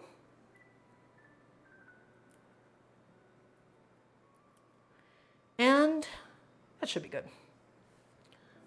I should check out Bial Bakal. It's a tattoo artist. He makes clothes and stuff, and it's super cool. Cool. Excellent. I might forget the name, so if you just want to DM me on Twitch, if you just DM my Twitch username, then I think I'll be able to go ahead and get to that at some point or another. So cilantro stems are ready to go, or cilantro leaves rather, and I'm going to do the same exact thing with my mint one last time. This mint is all going to go into the salad. And yes, a buttery toasted roll, it will be bread. We have some Hawaiian king rolls, or King's Hawaiian rolls rather, and those are so yummy. They're super, super delicious. They're really, really sweet. The texture of them is nothing else. It says whispers blocked from strangers. All right. Join my Discord, send a message in there, DM me on Twitter. Any of those are viable options then in that case. So I love King's Hawaiian rolls. They're really, really delicious. They're so ridiculously artificial, but they really remind me of like shokupan. It is like a mixture between shokupan and brioche for me. And you're a stranger? I'm sorry. You just, I apologize. Exclamation mark Discord is a command, Serena. It should be, at least. I don't know why that didn't work out just now. Maybe because there was another message just now? There you go. Maybe Mubot just glitched out for a second. I think is all that happened. All of these mint leaves will be used for the salad, my friends. Whispers blocked from strangers could be the name of a Death Cab for Cutie song. True. Okay. Almost done. Lovely. And we're not even going to get to slicing these quite yet. We'll slice them towards the end, just because let's save that for later. There's no real reason for me to do this sooner rather than later. I just don't exactly know where the shrimp is going to end up going yet. Where like the full salad is going to be built yet. Okay, everybody. My fruit salad is totally done. It's chilling out of my fridge. I have my shrimp. We're going to begin peeling and deveining. Well, it's already been deveined, but we'll just have to peel the shrimp. And we're going to get that marinating in some amount of lime juice and some salt to help season it and to help change the texture of it. So let's go ahead and do that now. I'm going to move my butcher block out of the way because we have no use for this. Let's see. Okay. I'm just trying to figure out where I could even stow my butchery block in times like these.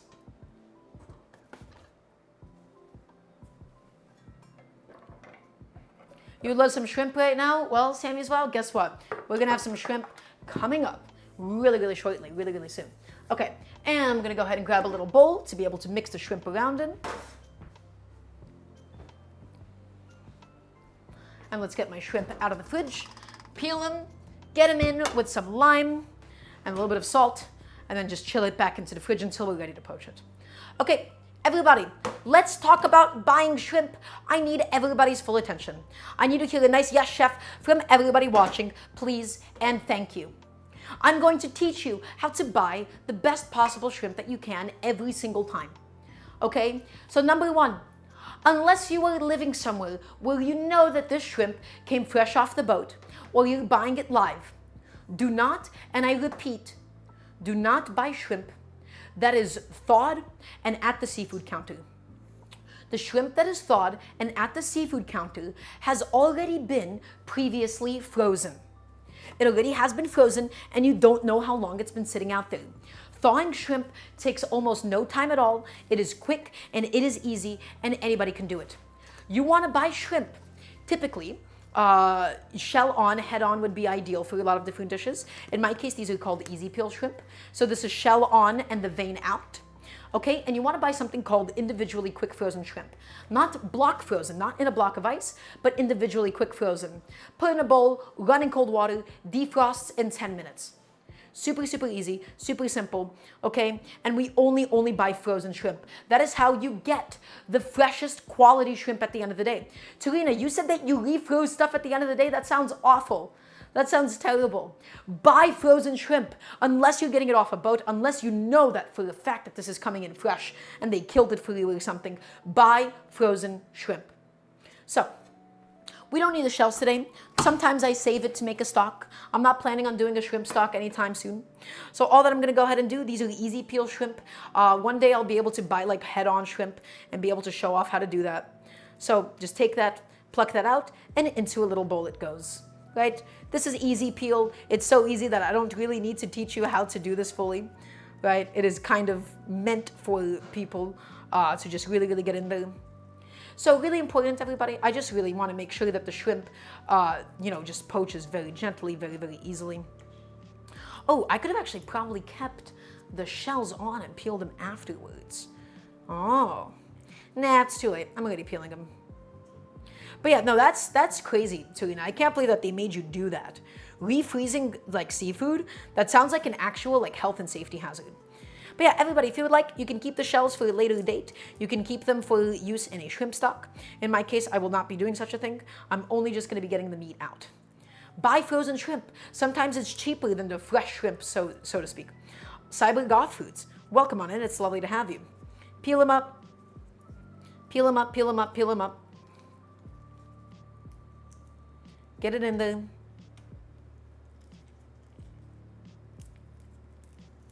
Excellent. Couple more little guys, and then we'll be all set and all ready to go, my friends. Now, we know the peeling of the potatoes after they're steamed don't have a great track record for peeling after cooking. Well, shrimp does peel easier after cooking. The reason why I didn't want to initially keep the shell on it was to like gently poach it so that the outside of it doesn't actually end up overcooking. Right. So, get them out of there. Almost done, my friends. A couple more little shrimps to go. And I just had them sitting in my fridge just chilling out after I thawed them. But yeah, buy frozen shrimp. It doesn't take as long as like a whole piece of beef. It doesn't take as long as like a whole frozen piece of beef, guys. It takes no time at all. Just trust me on this one. All right.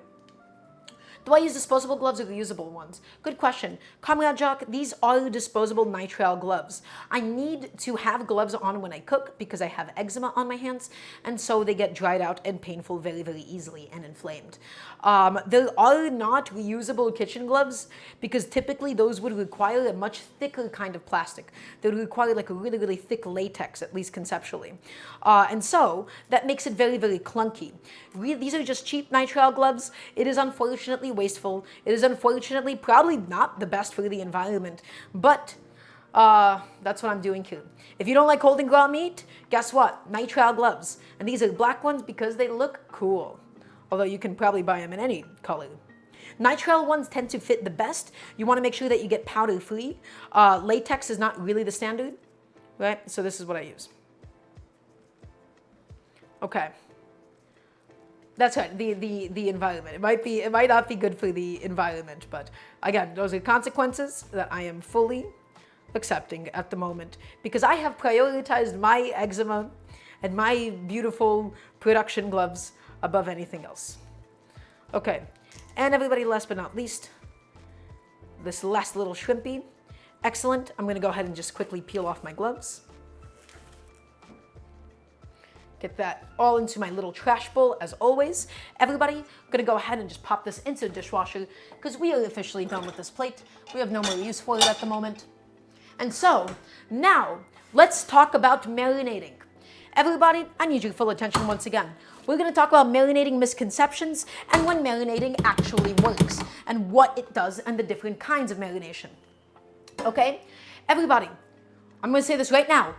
Most marination for flavor is fake and not real. I'm gonna say this again. Most marination for flavor is fake and not real. What does that mean? What did I just say to you?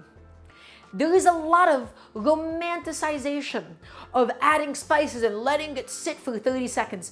I'm going to let you in on a little secret. Spices and flavors do not penetrate food. Seasoning doesn't go inside. That doesn't mean all marination is fake. There's a couple of things that are real and a couple of things that are important. One, brining things. Adding salt and or sugar to something will dissolve into the meat. It is soluble, it is hydrophilic, it will actually penetrate the meat and evenly season it. Thus, one of the seasonings for today, for all of my lovely little shrimp, is going to be a nice big pinch of kosher salt. Some shrimp is pre-seasoned with salt, some of it isn't. You don't want to have too much of it. The salt, especially on seafood, can somewhat change the texture of it occasionally. But the salt in there right now is meant to penetrate the shrimp. Now, another thing that can happen is the effect of acid on meat. Again, a lot of misconceptions when it comes to the power of marination. Especially with acid. People say that it tenderizes it. Not quite true. Acid, especially on seafood, it almost gives it a slightly cooked texture. It makes it a little bit bouncy. It can make the outside of it a little bit mealy, and that allows it to sort of not really soak up seasoning, but it perforates the outside enough that it's able to take in spices. The lime is going to just modify the exterior texture of the shrimp itself. It's not going to fully cook it like a ceviche. It's going to get poached, but you just absolutely. We're talking about ceviche. Ceviche is seafood exclusively cooked. What was that sound? That was from outside. That freaked me out as I was speaking. Okay, I gotta figure out how to better insulate my doorway because I'm hearing so much stuff out there. Anyways, everybody, acidity is able to almost cook it. It is able to, sort of disinfect the outside. It's able to slightly cook it, and it does change the texture of it, okay? So all that I'm going to go ahead and do, citrus pressed down. I'm going to add it in. The shrimp is still going to get cooked, but all that this does is it gives us a slightly bouncier texture. It changes the texture. It changes the final texture of the shrimp. Okay, it's gonna get poached, it's still gonna get cooked. So we're not doing raw shrimp today, we're not doing a ceviche. But right now, all I'm gonna do is I'm gonna grab a nice little glove and mix it around. Mix that salt, really make sure that the lime juice and the salt is all evenly covered around Mr. Shrimp. And you wanna let this go for at least 30 minutes. The salt is going to really penetrate into the shrimp itself. It's gonna make it nice and evenly seasoned, and then the lime juice is gonna change the texture. The tenderization is not real. It's not going to tenderize it. Anybody that says, oh, acidic things tenderize it, not true. Enzymes can tenderize it. For example, I believe it's called the bromelain. Bromelase? Whatever it is. The enzyme that would be found within pineapple juice. That's why your mouth feels funny after eating pineapple. That does actually tenderize meats and proteins. But in the case of acid, my friends, I'm telling you right now, you can see that the outside of it is becoming slightly white, that like it's getting cooked, essentially by the acid. We're just modifying the texture of it. Oop, I see a vein that didn't actually get cleaned up. That is the intestinal tract. of the shrimp itself. Let me see if there's a couple of others that didn't get fully cleaned. It's not super important to get rid of it. It's mostly a psychological thing and then a textural thing. The vein, the digestive tract tends to be like a little bit gritty, and so people don't really like to cook with it. It is considered good practice to take that out. My salt is mixed in, my lime juice is mixed in. All I'm going to go ahead and do is just get this over into my fridge. I believe that sound is coming from the laundry. Wow, that is loud down there. I gotta figure out a solution to that ASAP. So shrimp is now marinating in my lime juice and my salt. This is gonna get just put into the fridge until we're ready to cook with it. But at least you do wanna give it a minimum of about 30 minutes or so, okay? And just let that go ahead and do its own thing. Excellent. Everybody, let's get our cutting board back. We're so back, ready to go. And now let's do the next step for today. So here's what I'm going to need to do. We're going to need to get our red onion processed. So let's talk about this little guy. Red onions, they're amazing in salads because they look beautiful. But red onions and all onions have a bit of a problem. And that is they are pungent. They can be aggressively pungent. They can be aggressively pungent inside of a salad. You get a piece of it and you go, ugh, that was unpleasant and that was a lot and that is not what I was really opting for in the moment. Okay, so what do we do to get rid of some of that pungency? We can soak it in some lime juice. Marinating the onion in the lime juice after we chop it, it really kills a lot of the acidity. If you don't want acidity, what you can do is you can also soak it in some ice cold water. But in my case today, my friends, it's gonna be in some lime juice, and that is going to neutralize the pungency of the red onion. Okay, so I think for today, for my shrimp salad, I'm going to do, how much red onion should I do? What is going on down there? What is going on downstairs? I'm going to go ahead and slice off the head. I'm going to go ahead and get it out of here. I think they're doing repairs on a drying machine, on a clothes dryer, which is downstairs. So slice that, we're going to slice the head off. We're going to decapitate it. We're going to flip it flesh side down, and then we're going to cut this in half. Everybody, I'm looking at this quantity of red onion, and I'm going, I don't think I want the whole red onion inside of my salad today, and so I'm only going to do just about half, and the other half I'm going to put into my fridge and keep it nice and fresh for a later use. Get a little sandwich bag and just toss it in there. And then I'm going to show you exactly how to slice it, exactly how to process your red onion for a salad.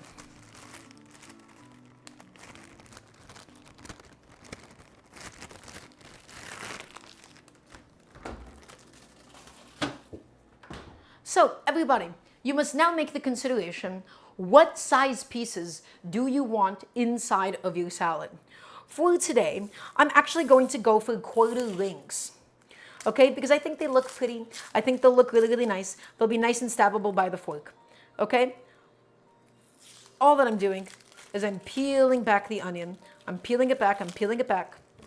Okay? I'm going to just slice it in half, just like this. And everybody, I want really thin slices of onion. Okay? If my onion is sliced too thick, we're going to end up with really pungent, massive chunks of red onion.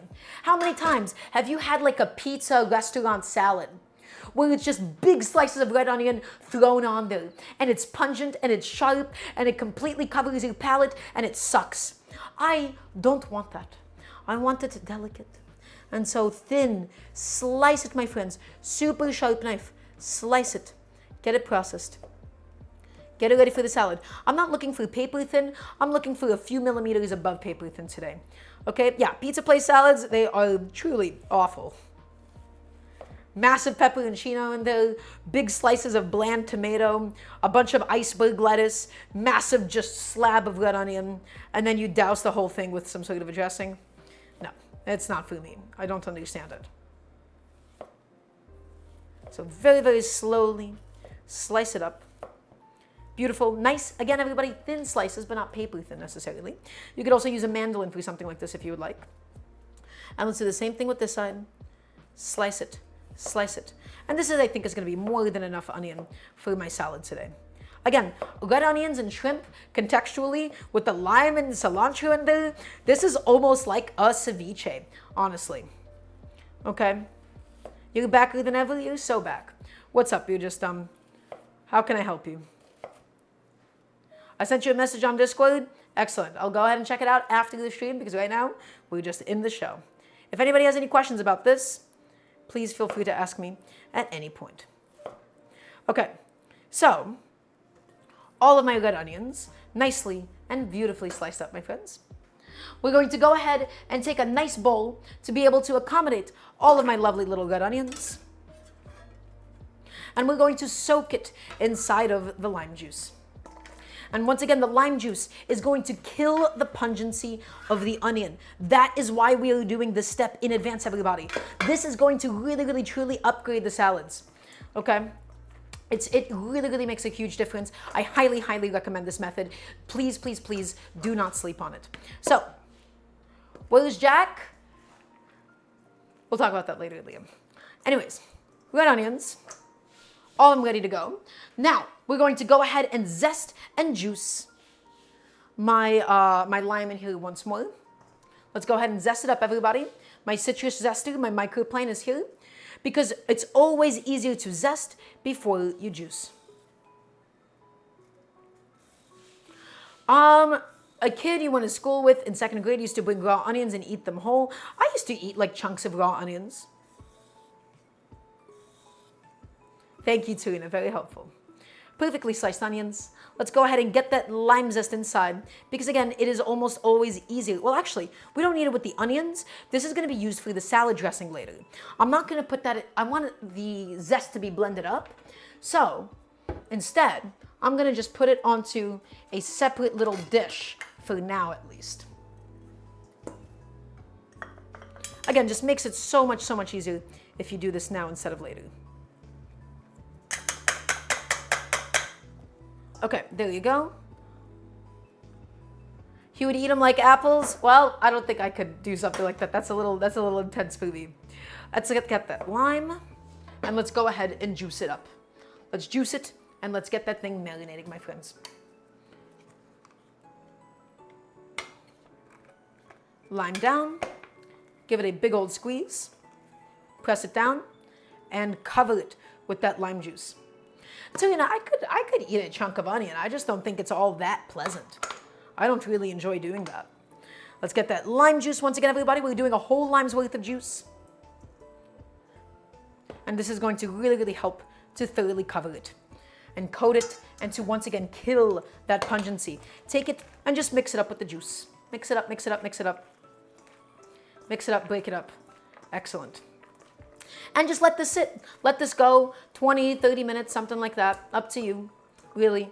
You don't want to go too long because then the onions, they start like bleeding, they turn a little bit mushy. But this is going to go a super, super long way in helping us with our task. So let's go ahead and set that aside.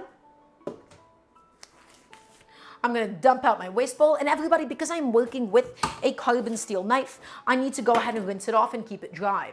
Because I cut something acidic, this could cause it to rust as we go.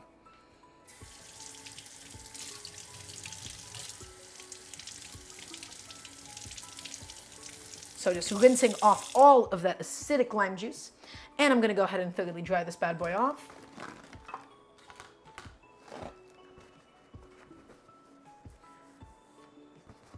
Excellent. So what else do we have left to do today? We have to do the corn for the corn salad, and that's always my favorite to do, everybody. It's going to get grilled. It's going to get really, really charred. I'm going to show you how to do that at home. Also, thank you so much for the Prime sub, Mia. Welcome on in. It is lovely to have you, and I hope you're having an excellent day today. I think my notification sound was so off.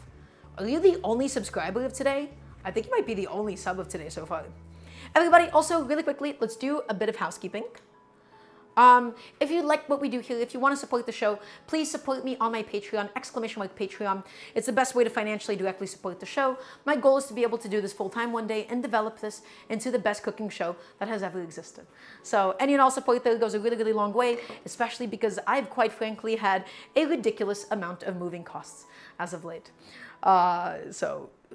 Please. Okay, so what have we accomplished? My fruit salad with peaches, with lime juice, lime zest, blackberries, mint, as well as some banana. It is chilling out of my fridge at the moment. Also, Tarina, thank you so much for the gifted sub. Thank you, thank you. I think my notification sounds are like doubling up today. I have no idea what is going on with my notification sounds. I don't know if you guys heard that, but it was all messed up. Okay, so my fruit salad is in the fridge. My shrimp is marinating with the lime juice and the lime zest. I talked about that. Once again, if anybody has any questions, please feel free to ask me. We have the corn sitting ready to be charred, and I have my red onions sitting with the lime juice to be able to once again remove acidity. Splatter Booth, thank you so much for the gifted sub. Thank you. I really, really appreciate it. And we got a hype train going. Look at that. Okay, let's go ahead and prep the corn, and let's talk about that, and let's talk about what we're doing to it. I have here 3 lovely cobs of corn, my friends. Now, I don't have access to a grill yet. And if you're in an apartment, you don't have access over an open fire. But that doesn't mean that we can't get it delicious and smoky still. And I'm going to teach you how to be able to do that in a home setting. It's gonna be delicious, it's gonna be phenomenal, you're gonna love it, it's going to be so tasty, it's gonna be smoky, and we're going to really develop an amazing roasted quality onto the corn itself. And all that we're going to do, my friends, is make use of our broiler. Everybody in your home oven, or at least most of you, should have access to a broiler. And if not, inside of your toaster oven might be a broiler if it's not like a top-down toaster. Okay, so what is broiling? Broiling uses the top heating element of an oven, and the goal is to get it as hot as possible. The broiler is not meant to really heat up the air temperature around it, besides what goes directly on top. So here's what I'm going to go ahead and do. I'm going to go into my little miniature Breville oven. I'm going to make sure that everything can fit the way that I need it to for today. And let's see, will this be able to broil or not? 1 second, everybody. I've not used my Breville yet. That's what this is going to be used for. I think that might be a little too high up. I think it's going to have plenty of space. It's going to have plenty of distance. Yes, so the broiling element, it is the super hot heating element on top of the oven, and it is not really meant to heat up the air temperature. It is mostly meant to crust things. So, where is my broil setting? I found it, and I'm going to just turn up the temperature to the maximum, and I'm just turning up the time. So I'm setting that now, I'm letting that go, I'm letting it heat up a little bit. Don't use bits, use Patreon. Thank you, Tarita, for the reminder with the big old glowy text. Okay, so here's a problem though. The corn itself, if we boiled it as it is, it's not going to particularly evenly conduct heat over it. And the reason for that is because it is incredibly irregular. And because we're not really heating the air temperature and only getting like the radiating heat from the top, it's going to get some of the stuff really charred. Okay, so we add in just enough oil. We give it a little bit of oil, a nice high temperature cooking oil, okay, a nice neutral oil. You're not using olive oil, you're not using butter. You want to use something like canola oil, avocado oil, because the goal of this oil is not for us to be able to taste it. The goal of it is to purely help the salt to stick in the boiling process and to help evenly conduct the heat, right? So everybody just take it and spread that oil all the way around each little cob of corn. Just spread it around. You don't want too much of it because it's just going to splash and make contact with the broiling element on top and burn and smoke up your kitchen. So a little goes a long way is what I'm trying to say here. Okay? All of it has now been properly and beautifully oiled up. God, I miss her so much. That has been oiled up, and now where is my thing of kosher salt? And we're going to go ahead and make sure that it's now nicely and evenly seasoned. Just take it, everybody, and just season up your corn. Nice up high, nice pinch of kosher salt on each of them. Roll them around. And the salt is just there to help us get a nice seasoned, really delicious piece of corn.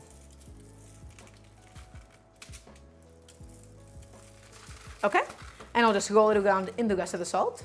All right, you're just done. Well, thank you for being here. I really appreciate it. Hope to see you sometime soon again. Okay? Just get that salt all the way around. And a lot of it is going to end up dissolving into the salad. So it's kind of difficult to over-season the corn at this stage, I think. But nicely and thoroughly seasoned. I can go ahead and cap off my oil. You're making halloumi and aubergine with rice? That sounds lovely. So my broiler has been nicely and beautifully heated up. I'm just going to go ahead and add it right inside. In fact, you guys would be able to somewhat see some of the process as it is happening.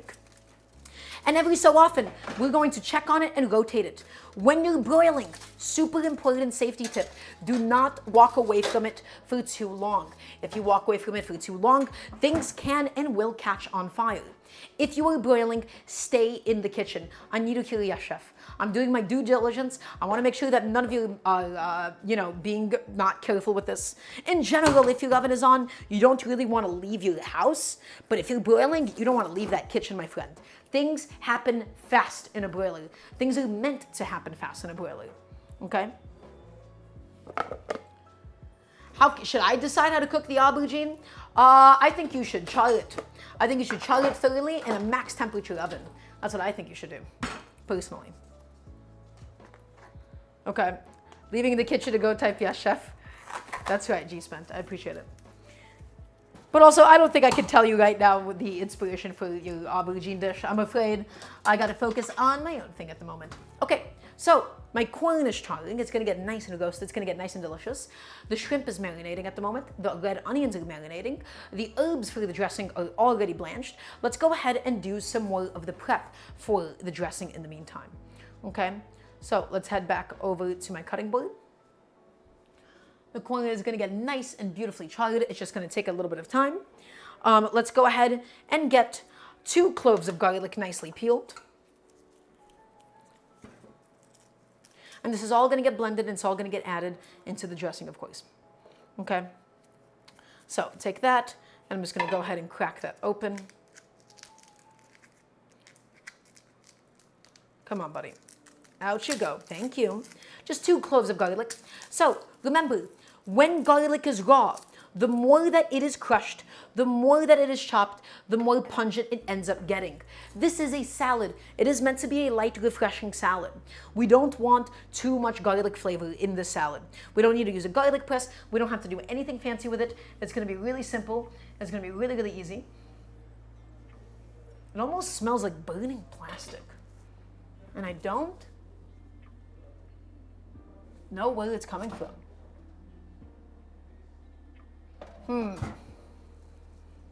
My broiler is on. It is doing its thing that it needs to do. I don't know. It'll be fine. Who cares? I don't care. It's okay. Everybody, I'm going to just take my bench scraper. I'm going to flatten Mr. Garlic just to be able to go ahead and get him to pop out. I'm going to flatten Mr. Garlic just to be able to get him to pop out. And now we can easily peel him. We don't need to chop him. He's going to get blended. We might chop him into smaller pieces to help the blender, but I have a Vitamix. I don't think I need to be doing all that. All right. And the only thing we need to do is just cut off the little dried off butts on the bottom of the garlic. So 2 cloves of garlic, the zest of 1 lime, and everything is beginning to happen for the dressing. Beautiful. Okay, next. What else would I like to go into the dressing today? I already have some sour cream that is out and ready to go. I'm just going to go ahead and peel that and open that, I suppose, in advance, just to make that a little bit easier.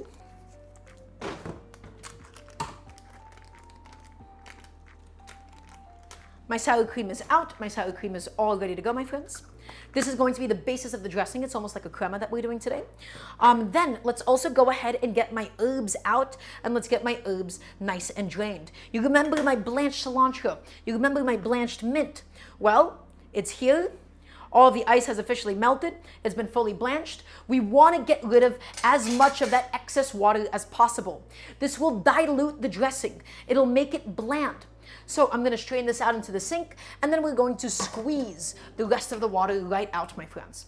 So please excuse me as I strain that out.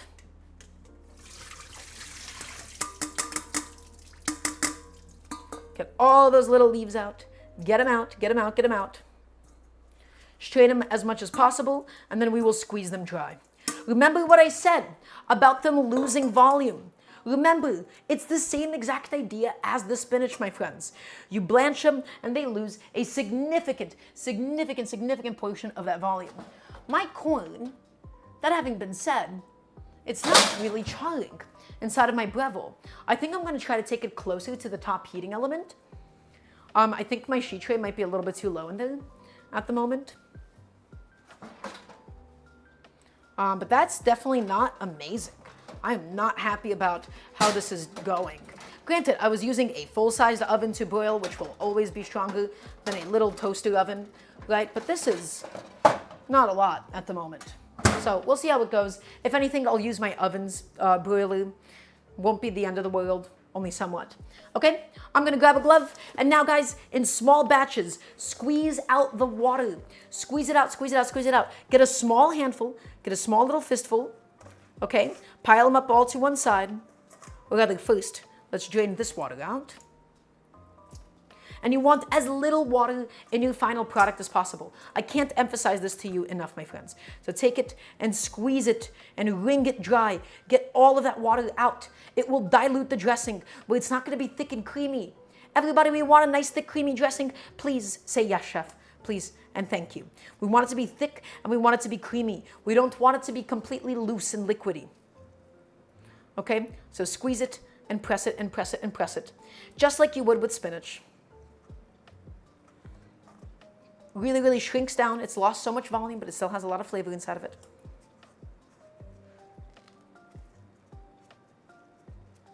And then I also have a couple of dried chilies that I wanted to get in there. I hear it popping. Is it boiling? I do believe that it is beginning to actually boil now. Okay? Squeeze it. Small little handfuls, my friends. It goes a long way. We're not going to really need to use paper towel or anything, but small, little, teeny, tiny handfuls at a time. Take it, pop it in there, and get all of that water out. Get all of that liquid out. We don't want any of it. You can see how much of it it's basically just mopped up. Sour cream does not like additional liquid. It's still going to get the lime juice. I want this dressing to be intense. I want it to be flavorful. Okay? I do not want it to be bland at all. And let's grab the next handful. And just squeeze it out, and squeeze it out. And squeeze and squeeze and squeeze and squeeze. There you go.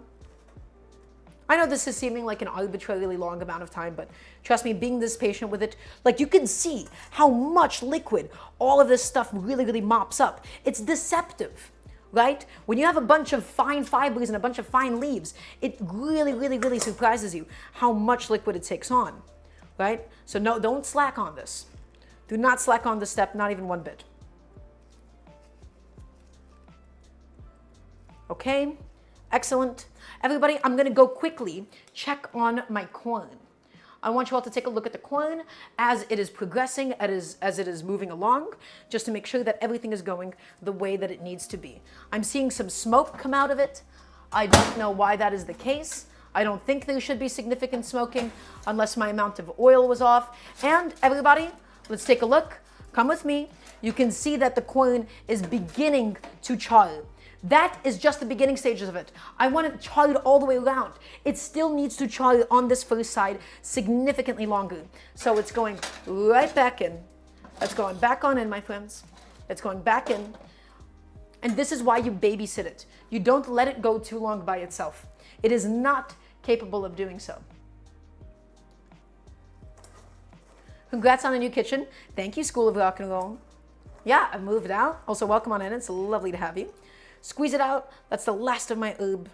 That's the last of my mint and my cilantro. And guys, you can see just how much volume it lost. We started with a big old pile, and now what are we left with? We're left with this. And this doesn't seem like a lot, but it's going to become a majestic, aromatic, delicious salad dressing. Have faith in the process. You need to have faith, everybody. It doesn't look like much now, but it will really, really soon. Okay, next, what else do I want to take care of? I wanted some chili. I wanted to get some really, really delicious aromatic chili inside of my salad. So I have these Kashmiri chilies. These are used everywhere in Indian cooking. I don't have my dried chilies, I don't have my chipotles, I don't have my guajiros right now, but I just figured these would make for a very, very nice addition inside of my salad today. I thought that they would be yummy. We're going to go ahead and make a lovely little chili powder out of them. Okay, I think for today, I'm only gonna need 2 to 3 of them. It's going to add some amount of heat, but more so, it is for the sake of just getting a little bit of extra aromatic flavor inside. Everybody, I believe it is now time for us to rotate the corn. I took a look at the corn. I think it looks pretty good to me so far. Look at that, nice and smoky, nice and grilled on one side. Let's give it a bit of a quarter turn, right, until it is charred all the way around. There is some liquid coming out of it that is normal. There is some water coming out that is causing some of the splashing, totally normal. Give it a quarter turn and put it right back into the broiler element, my friends. We want this to be charred all the way around. We want it to be nice and smoky, nice and grilled, okay? Wiping off my knife really quickly. And we're gonna quickly do my spice powder, which is actually just consisting of my Kashmiri chilies.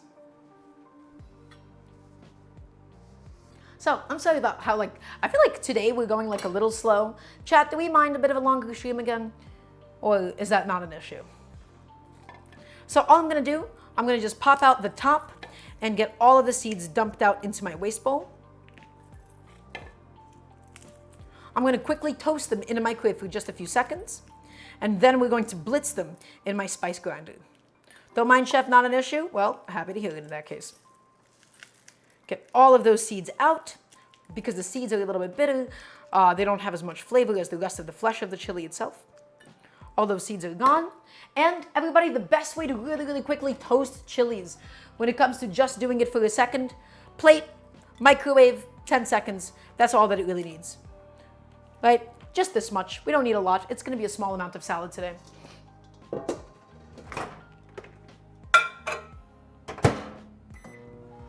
Ten seconds. You don't want to go too long. The smell will completely fill your entire kitchen, and then you're going to hate it. So really, really quickly, really, really easily.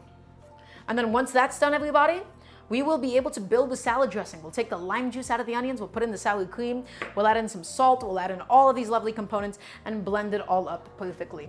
Get that out of the microwave. My chili is now nice and aromatic. It is now mildly toasted. It is a little bit more warm. It is a little bit more leathery. I'm going to go ahead and get my spice grinder out.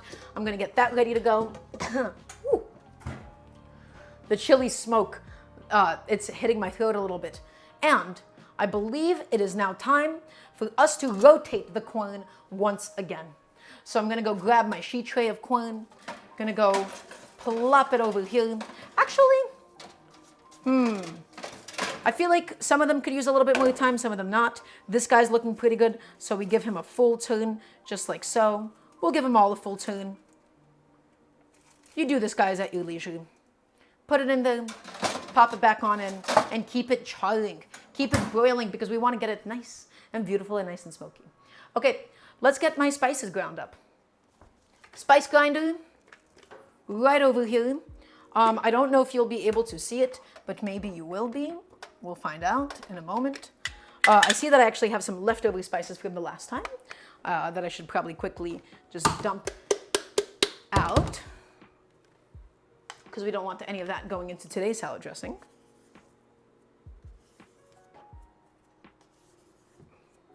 Okay, and let's just get this all nicely blended up. It's not gonna be a lot of chili powder, but everybody using whole dried chilies, so much better than store-bought pre-ground chili powder. Chili powder fundamentally sucks. You don't know what kind of chilies it's made out of. They have no flavor. These are just a few Kashmiri chilies, but these will have so much more flavor than any store-bought chili powder that you could hope to find. I don't think it'll be visible with this camera angle. It'll be visible with this one. So I'm just gonna go ahead and get them in there. This is just a coffee grinder that is used as a spice grinder, and I'm blending it up until it's all nice and ground.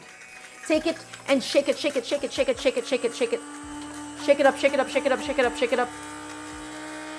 Shake it up, shake it up, shake it up. To get a nice little chili powder going, my friends. Shake it up, shake it up, shake it up.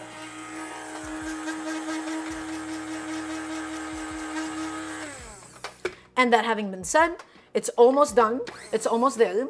I will say my corn is beginning to get nice and charred, nice and smoky, making sure nothing's going wrong. And shake it, shake it, shake it, shake it, shake it, shake it. Also, thank you so much for the sub, Stolen Coil. Welcome on in. It is lovely to have you. Thank you, thank you. Shake it, shake it, shake it, shake it, shake it. And I think that's going to be good. That's going to be perfect. We have some lovely chili powder, right, that is going to go now into my salad dressing for today. Back over here. Nice and fresh. Really, really aromatic, everybody. Really, really warm and delicious. Okay. And the nice thing about spice grinders is you don't got to wash them. You just got to wipe them off every now and then to be able to get rid of the sediment on them. So let's just go ahead and dump all of that stuff in. So it's not an air fryer, it is a Breville convection oven. Convection ovens predated the existence of air fryers. Air fryers are rebranded convection ovens. That's why I get like a little annoyed when people use them interchangeably, because it's like, no, this was based off of this thing. I guess, not to be too elitist about it. Woo. Excuse me, got caught in my throat. So, chili powder, herbs, garlic, all of that ready to go for the dressing in just a second. But right now, everybody, let's go take yet another peek at Mr. Corn as it is charring and getting super, super smoky inside of my toaster oven. Oh yeah, this side definitely needs a little bit more time. If we were to go ahead and take a look at that, that side needs more time. So we're just going to give the sheet tray a little rotation, make sure that everything is cooking as evenly as it can be, and just put it back on in. Put it back in and let it keep doing its thing. Sometimes they roll around, sometimes they flip around. That's okay. This is now going to be perfect. Get that back in, get that back under the broiler, and keep it charring, everybody. Get it smoky, get it nice and beautifully, beautifully roasted. Okay? So, guess what? I believe it's going to be just about time for us to assemble our dressing components. Everything has gotten to the point where it needs to be. We did all the prep for it. I believe that we can probably begin at this stage. Let me think if there's anything else. And I don't think there is. Wonderful. So, let's go ahead and get started with that, everybody. I'm going to grab my big old Vitamix cup. Hi, Dr. Bronco. Welcome on in. It's lovely to have you. How'd you find the cooking show? Everybody, I have this big, glorious Vitamix. Truthfully, I don't think I need this much volume for what I'm going to be doing today, but that's going to be all right. We're going to load this bad boy up. We're going to get it all loaded up with all the different things that we need. I'm going to put you in the blender if you're not watching yourself, so watch yourself. All right? Be safe out there. Daramgar is a menace on occasion. Okay? And so, first and foremost, everybody, remember the lime juice. You remember the lime juice? Excellent. This is going to help make sure... Actually, I don't think we need to blend it with the lime juice. Yeah, it's all going to get mixed up in here anyways, so it'll be okay. I'm going to get it back boiling. That is my boiling timer. I don't even need the lime juice in there. It'll be just fine. Okay, next, sour cream, everybody. We want a nice, generous amount of it. Remember, we don't measure things if we're cooking at home. This is home cooking. We're just going for general approximations and eyeballs, right? I'm thinking about the amount of salad I'm making. I'm thinking about the amount of sour cream I need as a result. So let's go ahead and plop that bad boy in, just like that. Excellent. Next, let's go ahead and get my chili powder inside. Let's go get my garlic, my lime zest, and my herbs. Everybody, I know this doesn't look all that impressive now. I'm gonna get the lime juice in there. The lime juice is gonna help it to all blend evenly, actually. I think it'll be important for us to have that inside. So, where's my little strainer? There she is. Excellent. Pop that over and get my red onions, specifically the lime juice from them, all strained out and into the bowl.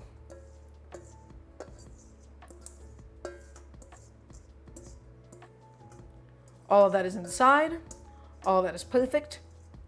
Lovely. And it doesn't need to be every single last drop. All that this really, really does is it helps to facilitate how creamy and smooth it's going to be. Okay, so that is all done. That is all loaded up now. This is going to be all ready to be blended, my friends. I'm going to go ahead and just cap that bad boy off. And then one day I'll be able to get an actual proper blender angle for you all so you can see it happen. That being said, before we blend, remember, we are still charring the corn. That is always going to be a factor here. We can't walk away from it for too long because otherwise it'll be a fire hazard. It'll be charred and smoked into oblivion. We just want it to be nice and properly roasted. Everybody look at that corn. It is getting there. It is super, super, super close.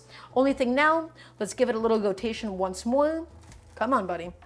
I could probably do this with my mitts instead. This side is a little bit naked. This side is naked. This side is naked. And this side is naked. Excellent. Let's go get all of that back on into the broiler. I'll adjust it one more time because I accidentally flipped it over again. And get that back in super gently so it doesn't roll around. Excellent. Lovely. So, back to this. I'm going to go ahead and cap off my blender. I'm going to blend it down. I don't really like corn, but it looks good, I'll admit. Shy Chica, it's going to be excellent. I love charred corn. I love charred corn to death because it is sweet and you get some of that delicious smoky flavor inside of a home setting. Why did my lights just flicker?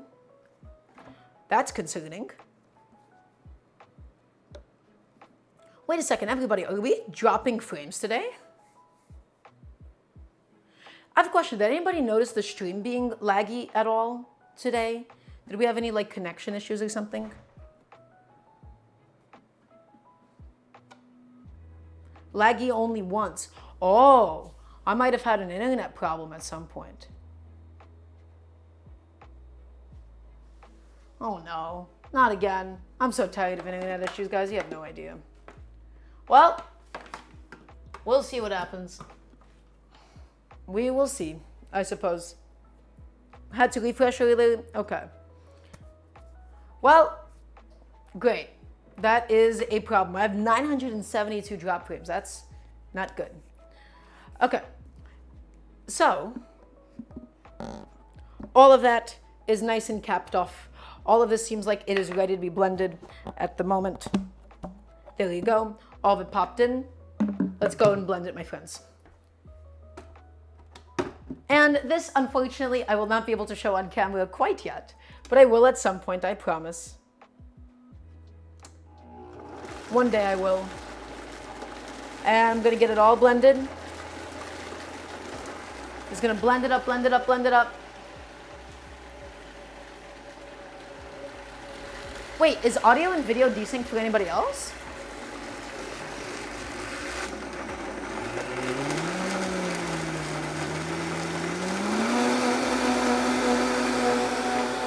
Get it all blended up, my friends. Blend it up, blend it up, blend it up.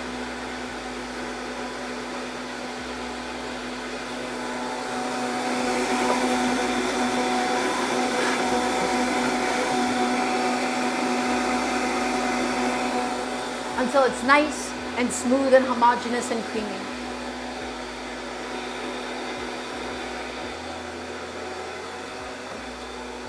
And that corn is almost done too.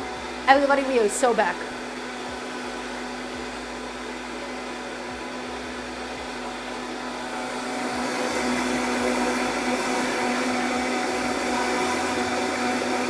Oh, I did forget a little bit of salt inside of the dressing itself. It's going to really, really help for the herbs to blend up evenly, and it's also going to go ahead and make sure everything is nice and seasoned. So a pinch of salt goes in, and back on it goes.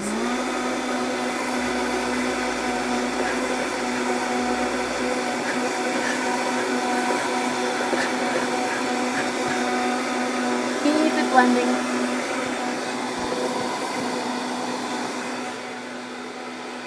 Okay.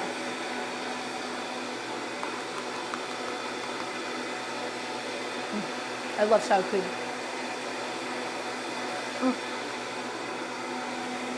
I love sour cream so much, my friends.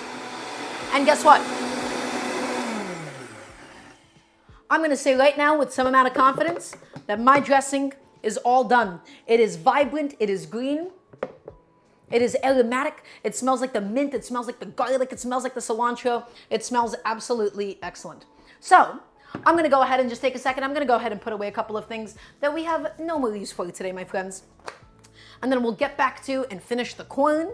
We'll let that cool off. We'll poach the shrimp. We'll butter the roll, mix up the salad, and then we'll be all ready to go and all done for today. So that's done. Get a couple of things thrown into my dishwasher. I no longer need my chilies, so I can probably take those out. But let's go ahead and check on my corn first, everybody. I believe my corn should be all finished now. Yep, that is exactly what I'm looking for, everybody. It is charred, it is smoky, it is sweet, it is perfectly cooked. That is everything that we needed it to be and more. This corn now needs to cool off. We'll take it off the cob. It's nice and evenly grilled. It's, well, a couple of blind spots, but that's no harm, no foul. This is going to add a really lovely roasted element inside of the shrimp salad, my friends. Okay, this is what's going to give it a lot of oomph. It's going to make it super, super, super delicious. So do not sleep on this method. Do not sleep on it at all. I'm gonna get rid of my dried chilies, get rid of my oil. Okay, excellent, that looks wonderful. So, my dressing's all done. Let's just mix it up with the onions right now while we're at it. So, back to this. Let's get my onions into the salad bowl. Here's all of my lovely onions, my friends. This is where the final salad will be built. Excellent. And let's go ahead and get all of our lovely dressing inside. And I want all of it. I want not a single drop of it wasted. All of it. And when I say all of it, I do mean all of it in. Let's get... Remember when I said it was going to be vibrant and green? Well, I think it is doing exactly what we needed it to do. Okay, I'm going to just quickly slide this bad boy out and get the rest of it all inside. Let's get all of that beautiful dressing, my friends. All of it in. This is going to be a really lovely salad. Red onions, yellow and black corn, that pink shrimp, some of the freshly sliced herbs going on inside as well. Oh yeah. And let's taste that dressing while I'm at it. Ooh, that is really, really delicious. Now, it did get a little bit warm in the blending process. Ooh, guys, that dressing is so good. That is wonderful. That is so, so, so delicious. Okay, lovely. I'm gonna just put this into the fridge to chill out so that this does not stay at room temperature any longer. And then we'll get right back to it and we'll finish up the salad, my friends. Okay, everybody, kitchen etiquette 101, super, super important. I need everybody's full attention. The best time to clean your blender was yesterday. I'm gonna say it again. The best time to clean your blender was yesterday. Do not, and I repeat, do not under any circumstances let your blender dry. If you let this thing dry as it is going to become impossible to clean later. Clean this thing now. Clean it now. Yes, you need urgency. Yes, you gotta get on top of this. So, how do we do this? All I'm gonna do is I'm gonna first start just by giving it a quick little rinse off. I'm gonna get some of the solids out, and then we blend it with soap. Trust me, when your ingredients are wet, when your ingredients are fresh, and nothing is caked on, and nothing is dried on, it cleans up so, so, so easily. You let things dry under the blender, and you will have a mess, an absolute mess on your hands that you will never, ever see the end of. It's gonna stay there, the smells are gonna stay, the smells are gonna linger. Please, wash it the second it comes out, okay? So, that's exactly what I'm gonna go ahead and do. I'm going to go ahead and get that ready for my washing. And the way that we do so, everybody, just some nice warm water, about halfway full, a little less than halfway, honestly, and a little drop of dish soap. And all that does is it binds to everything, it blends it when it's wet, it cleans it up super, super fast. Halfway full with some water, maybe a little bit less than. Get a drop of dish soap in there. I'm not teaching you how to cook right now. I'm teaching you how to actually correctly clean. Okay? Because that is such an important part of cooking. I'm also going to quickly rinse off my lid here because the lid has a lot of the splashes. So just rinse that off. Get some of the big solids out, my friends. Get them out. Get them out. Get them out. Pop it all in. Pop on the top. And now we get to properly and truly wash this bad boy. Super, super important. I cannot emphasize to you enough the importance of cleaning a blender basically as soon as it comes out. It is essential.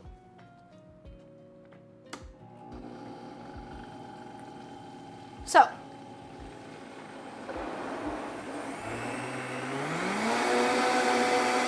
washing that up, getting that done. Ooh.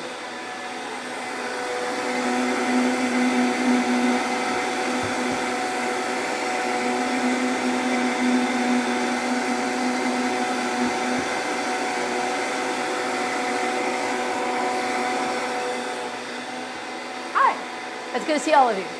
Sorry about the cleaning. It has to happen now. Otherwise, there will be hell to pay afterwards. Again, get the cleaning done ASAP. It is so important.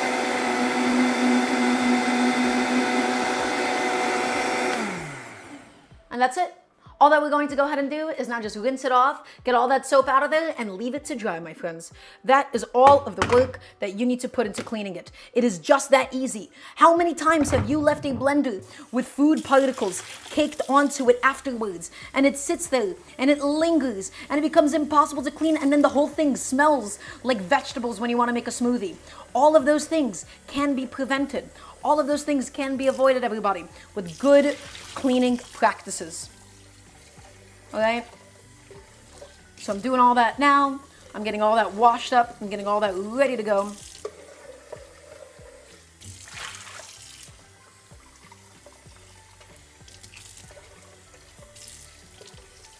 I'm getting all that soap out of it. Lovely. Leave it to dry, and then you will be all set, my friends. So, what happened? We cleaned the blender, we made the salad dressing. The salad dressing and the onions are currently sitting in the fridge. They're chilling and they're hanging out. We charred the corn, we're letting the corn cool down.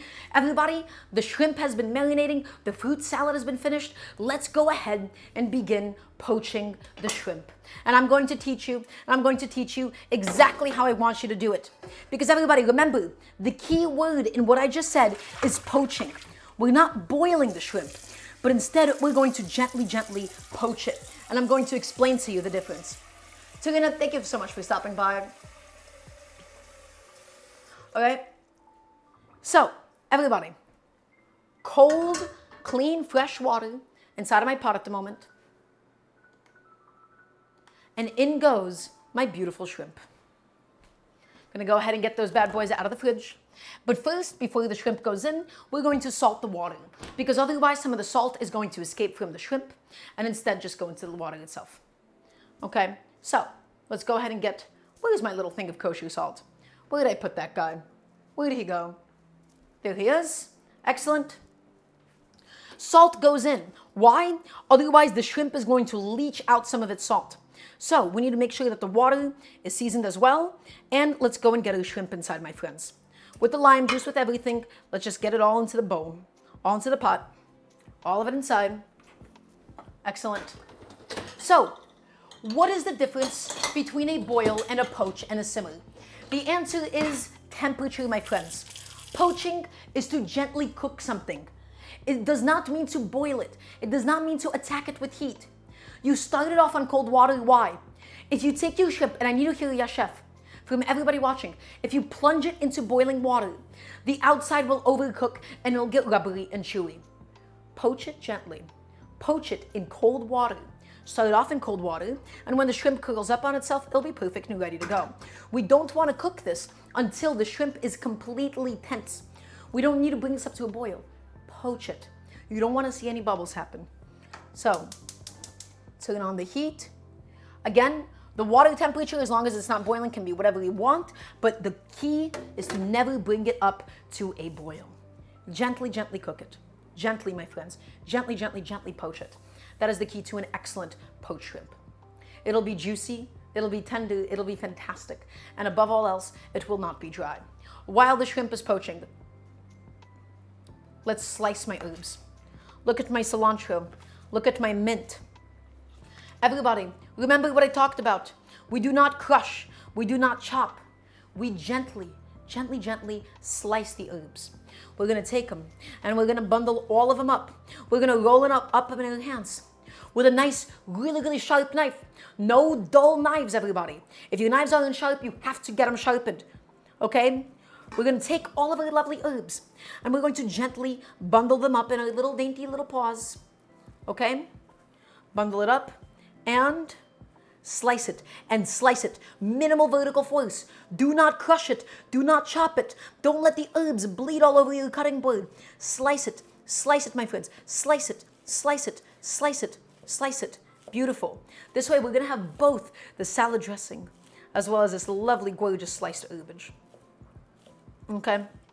slice it, and slice it, and slice it, and slice it. The shrimp is poaching, all at the same time. And now everybody give it a bit of a quarter turn. This is for a salad. I don't want massive chunks of leaves inside. We're going to take it and give it a little turn, as much as we can, and slice it again, and slice it, and slice it. You want beautifully, gently sliced herbs. Do not crush this. Do not destroy this. Be delicate. Be gentle. Understand the importance of this task. All of these greens will be going inside of the salad. It's going to make it really, really special. Okay. All the fresh cilantro, all the fresh mint, and I've accomplished my goal. I had a bunch of leftover mint, everybody, and guess what? We used it all up before it went bad. This is an excellent way to use up a bunch of extra fresh herbs that you have just laying around. Okay, so slice it. I see I still have a few leaves that did not get fully sliced, and that's okay. Just go back through them and get them nicely sliced once more. And then I think this will be perfect for my salad. Last one. There you go. That looks lovely. That looks wonderful. I'm going to get my bowl out of the fridge, pop it back out for a second to put my herbs on, and then we'll go and start peeling the corn from the cob. Guys, when I said that this is going to be a beautiful salad, I really, really meant it. Look at these colors already. Look at all of these colors. The dark green herbs, the light green dressing, the red onions. This salad's going to be beautiful, quite frankly. Excellent. Look at that. How is my water on my shrimp doing? It's not bubbling. It is not boiling. That is exactly what we need to see at the moment. That is perfect. That looks wonderful. This is going to continue cooling off because it's a little too warm for us at the moment still.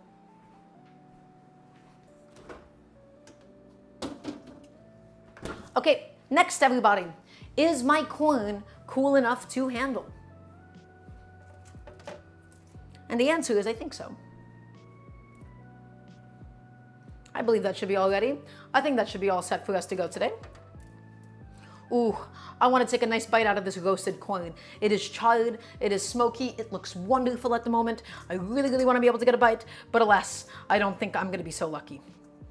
Okay, so corn, ready to go. Shrimp, cooking away really, really gently. Everybody, I want us to look at the progress of the shrimp. Come back to the stove with me, come back to the stove. Look at the shrimp. It's going to turn orange as it cooks. We don't want it to completely curl up on itself. You can see it's actually almost already cooked. It needs a minute or two more, and then it'll be perfect and ready to go for today's salad. Once it's fully curled up on itself, it's cooked a little too much. There's going to be some carryover cooking. We're not going to shock it or anything crazy like that today.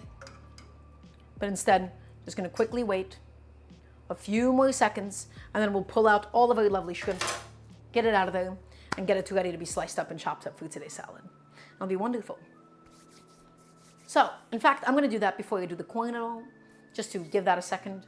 I don't want to leave this to overcook. The goal is for the juicy poached shrimp. Look at that. That is juicy, perfectly poached shrimp, my friends.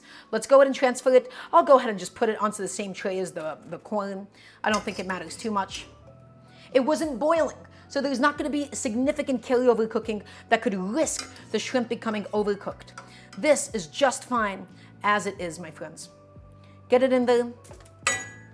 Right? You don't even have to rush when it comes to taking it out, because that is the magic of poaching. When the water isn't boiling, when it's not aggressively cooking, there is no looming timer on your head.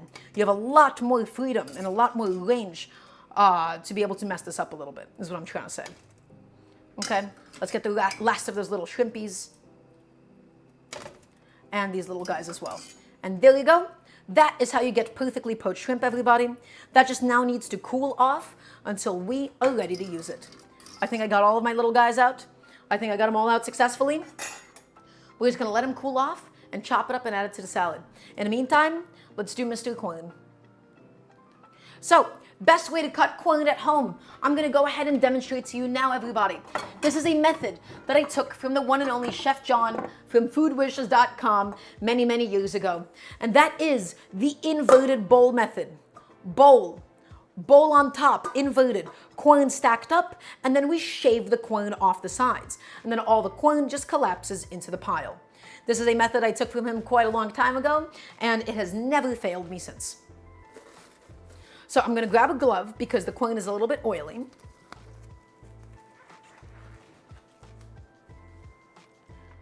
Grab one of these bad boys, and yeah, what does this do? It stops it from going all over the cutting board. It's so much easier, right? Just take it, and everybody, be really careful not to go too far into the cob. If you go too far into the cob, you're gonna get a bunch of weird crunchy bits. Try to scrape against the cob itself, but do not, and I repeat, do not dig into the cob. You wanna use minimal force with this method. All right, everybody, I need to kill another chef. There you go. And also, Trash and Kevin, I'm glad to hear that the poaching chicken worked out for you.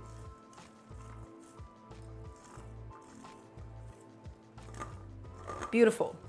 All that corn has come off. I see that I've missed a few of the little guys, and that's okay. Come back on this way, and we'll just go around the top, but also, delicious. That is so yummy, my friends. It is sweet, it's charred, it's perfectly seasoned with the salt, it's nice and smoky. I'm just getting the very edges of it now. Get all that off my knife.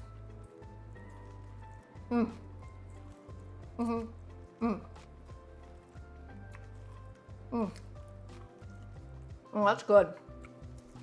That tastes like a grill, right? That tastes like summer to me. Take it and shave it. Take it and shave it. And shave it. And shave it all the way around.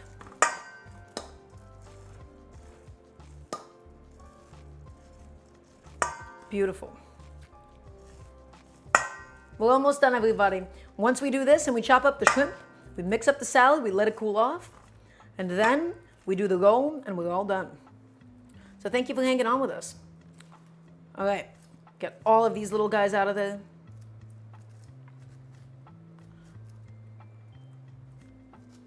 Shaving is a really good tool, Saga. I don't think I've ever listened to Tool, a nameless, so I would not be able to confirm or deny your statement. Right, that color is gorgeous, I think at least. Got that contrast. Okay, a little bit more, and we'll be all set. One last one, everybody.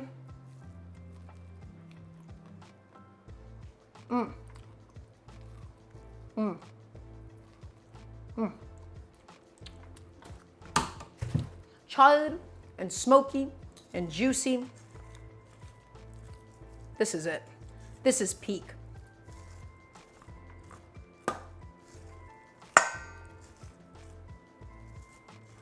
That's right, Splatter Booth. You don't need a grill. You just need a broiler. You can get a broiler, and that's all that you need to be able to get that kind of a char effect. Now, it's still not gonna have the full smokiness of, like, you know, a wood grill, right? Or like charcoal. But it can still make it really fantastic. Everybody, I showed you the technique. I love shrimp and corn salads. Go out there and make a shrimp and corn salad. I taught you how to perfectly poach shrimp. I taught you how to perfectly char corn at home.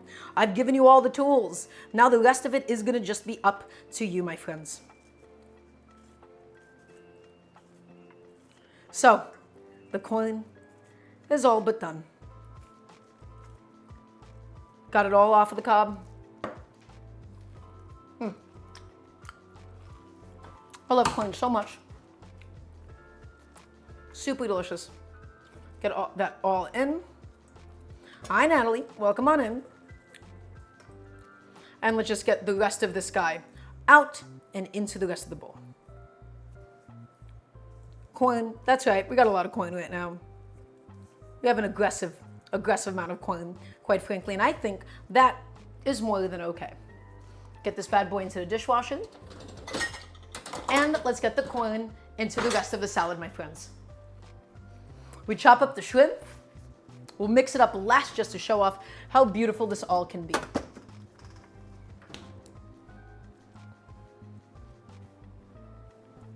So take it.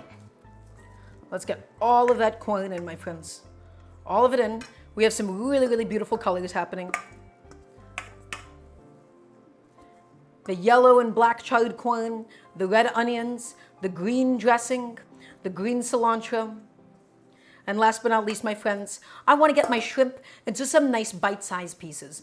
I don't want whole chunks of shrimp in a salad. I want them to be integrated with the rest of my components. I no longer need this bowl. Let's get it in there, everybody. Let's mix the salad up. Ooh, it is about to be time, and I'm super, super excited for it. So, let's get all of my little shrimpies. Come on, little guy. Thank you. And we just need to get a little chop on them. Nothing too crazy. I just want to be able to get it into a slightly more easier piece to eat for this kind of a salad. Right? Because otherwise, I will say, I don't really, really love, even with super small shrimp like this, I don't really love having whole chunks of shrimp. So grab your knife, everybody. But first, a little taste for Daramgar. Seasoned, tender, juicy, perfect. But not too small, not so small that it's going to get lost in the salad. You still want some nice meaty chunks, my friends. Let's get that shrimp. It's delicious. It's beautifully seasoned. The texture on it is phenomenal. Actually, I figured out how to slice it. Like that once, and then right in half. And that's going to yield us perfect shrimp. Cut the tail and the head like that. Excellent. Like this, and then like this. That's a very nice, easy way of chopping up shrimp, actually. Almost done, everybody. Almost done. We mix it up, and then we chill it. But first, we taste.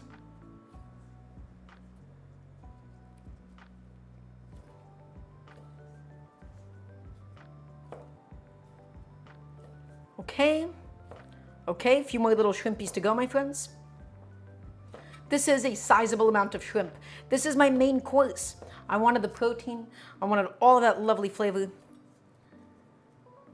I wanted to be able to show off some really, really excellent produce at the moment. There it is.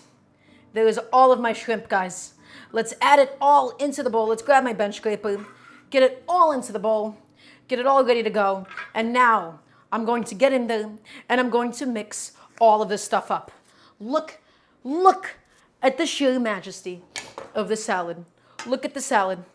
Shrimp, corn, red onions, that green dressing, smoky, flavorful, spicy, herbaceous, acidic.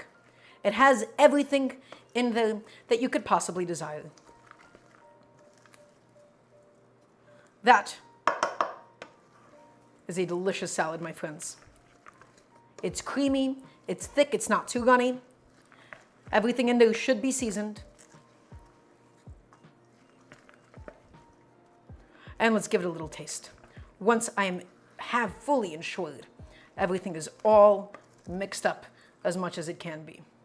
Yeah, that's right. Shy Chica, you got it. You wish you were me right now. You wish you were about to taste this. Because this is going to taste really, really lovely, I think. Let's give it a taste.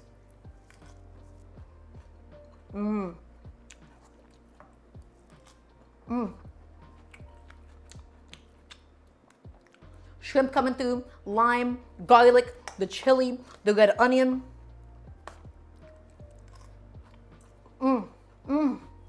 That is so good.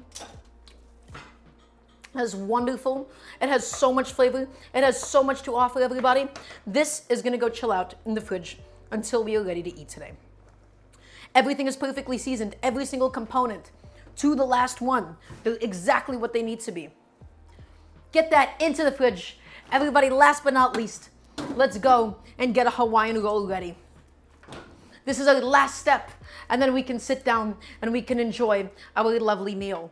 I wanted a really, really buttery roll. I wanted something buttery, and I wanted something sweet, and I wanted something really, really flavorful. So I have a pack of the classic King's Hawaiian sweet rolls.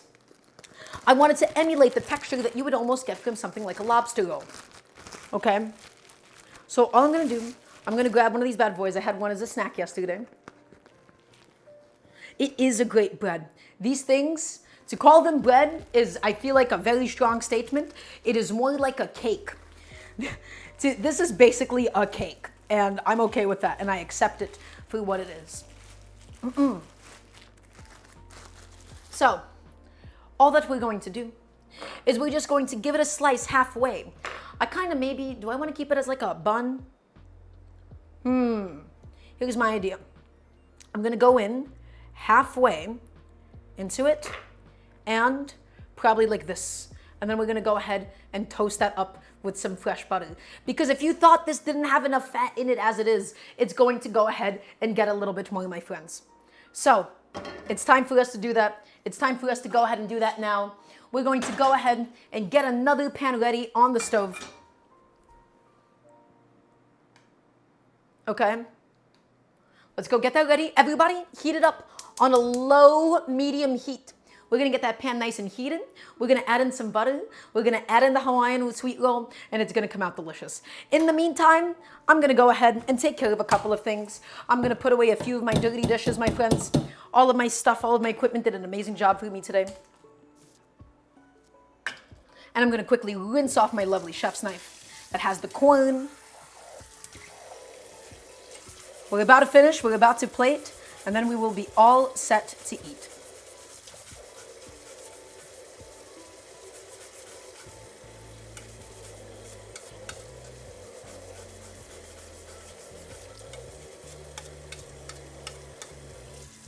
I wanted something summery, I wanted something fresh, I wanted to be able to use up my existing leftovers, and I think we took all of those goals, my friends, and we have really, really heavily succeeded.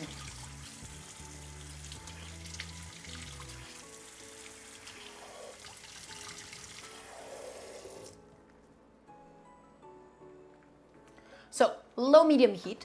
We don't want this pan super, super hot. We just want it to get evenly heated all the way through. And then we'll add in the butter. We'll get it really, really toasted. I'm gonna show you how to get the perfect toast on it. If you have a bacon press, if you have a chef weight, this would be the ideal time to go ahead and get that ready and get that out.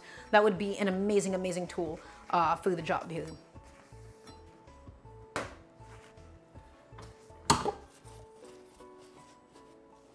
So just get that all set.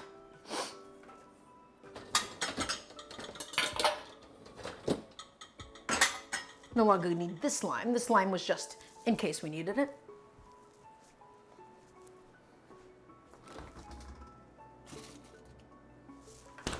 Okay.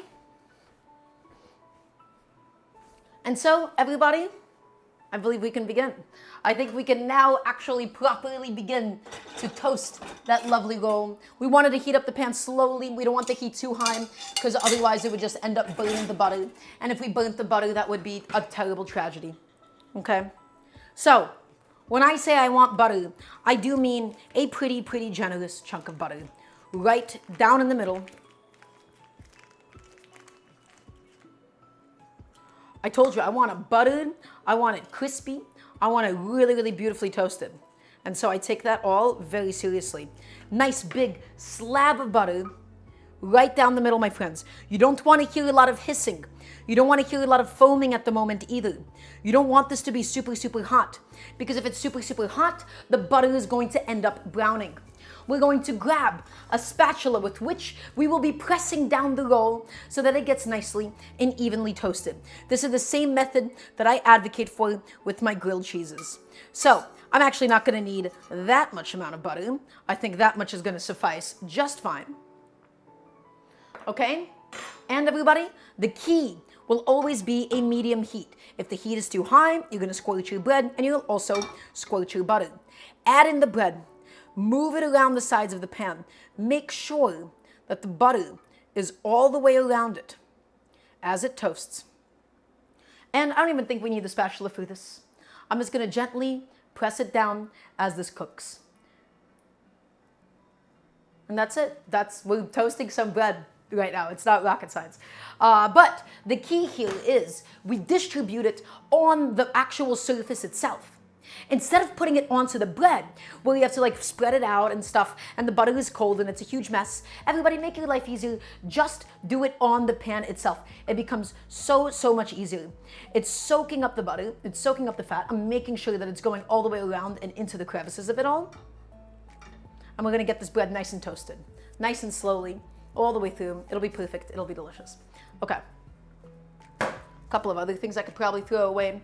In the meantime, a couple of other things I could probably also just put away.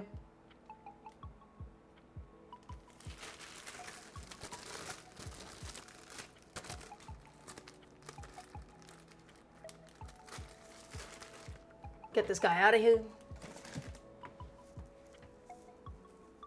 Just every now and then, everybody, I'm just gonna check on the bottom. I'm gonna check on the color of it all. I'm gonna make sure that it's getting nice and toasted, that it's getting nice and golden. Okay, what else could I be putting away? I could put this guy away. Just making sure to fill up my dishwasher and making the most out of my time while I still have some, so that I have as little cleaning to do after the stream as possible.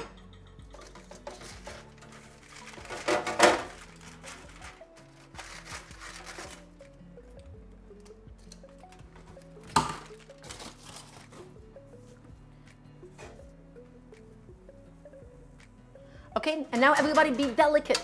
This is a King's Hawaiian roll. You don't want to press down on this too heavily. You just want to give this the very slightest of smushes and make sure that it's getting nice and golden at the bottom, right? So this is where the spatula would come into play.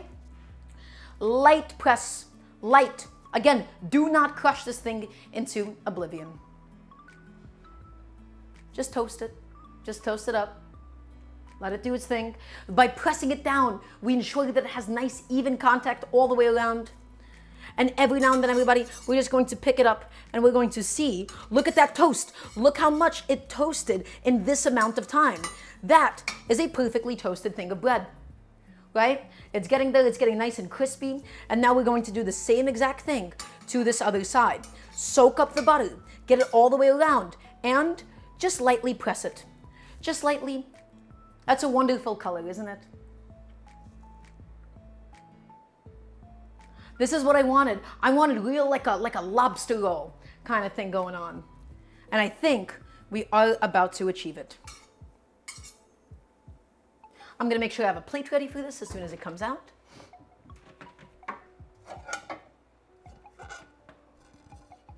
And I gotta get a little bowl for the shrimp salad, although I don't think I have any super small bowls.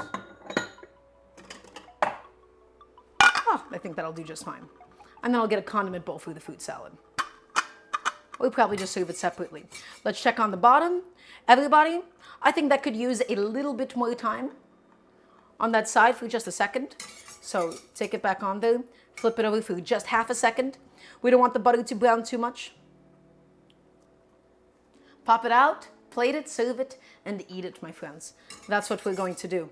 That tastes probably really fluffy and really delicious now. That's exactly what we needed. Everybody, we can now begin the plating for today. We have a freshly toasted roll. It is slightly crispy, it's buttery, it is wonderful. I'll take that bad boy off the heat. I'm gonna need a second to put a couple of things away, and everybody, we can then plate. Is everybody excited for this? I would love to hear another yes, chef, please. And thank you. We are in the final stages. We're gonna put everything together, and then we are going to enjoy and consume it all together.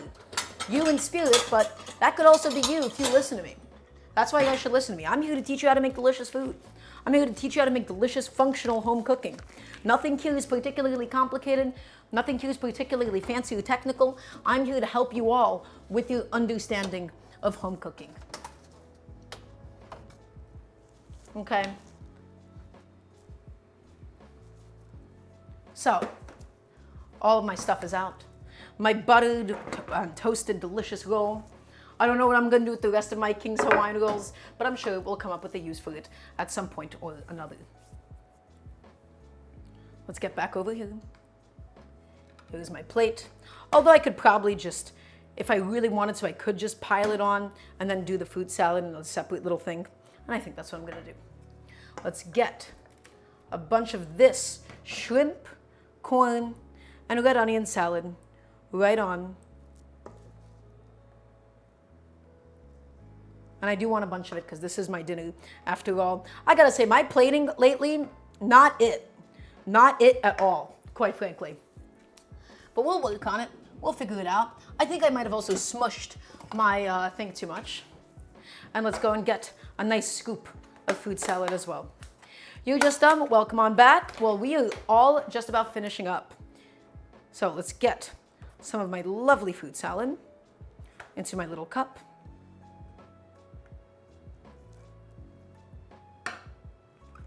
As a little treat for completing this meal.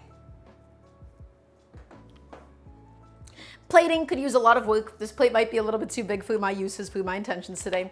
But everybody, we have officially finished everything that we needed to get done for today. So what do we have? What do we make? What do we work on? And I need everybody's full attention for this, please. And thank you. First off, this is nothing but a King's Hawaiian roll toasted with some butter. This is a fruit salad made out of leftover mint, made out of blackberries, made out of peaches that we blanched to get rid of the skin with some bananas and some lime zest and lime juice.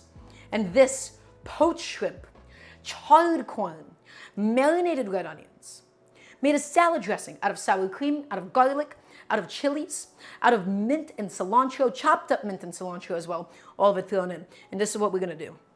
With a salad like this, a warm, toasted, fatty, buttery King's Hawaiian roll, which is more than anything, basically a cake, functionally speaking. Take that and a little bite.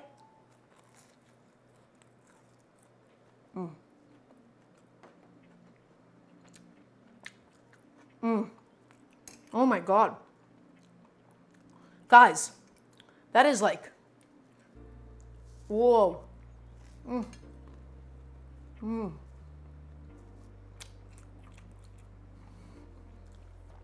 The salad is so flavorful. It's so fresh, it's light. The shrimp is perfectly cooked. The corn is amazing. And then this, crispy, sweet, buttery. This is exactly what I was envisioning. This is exactly what I wanted for my meal today. Oh my God. That's so yummy. That is so rich. Guys, this is amazing. And it was so simple. And now let's do a little fruit salad. A little bit of that. Let's get some peach and blackberry. Oh yeah.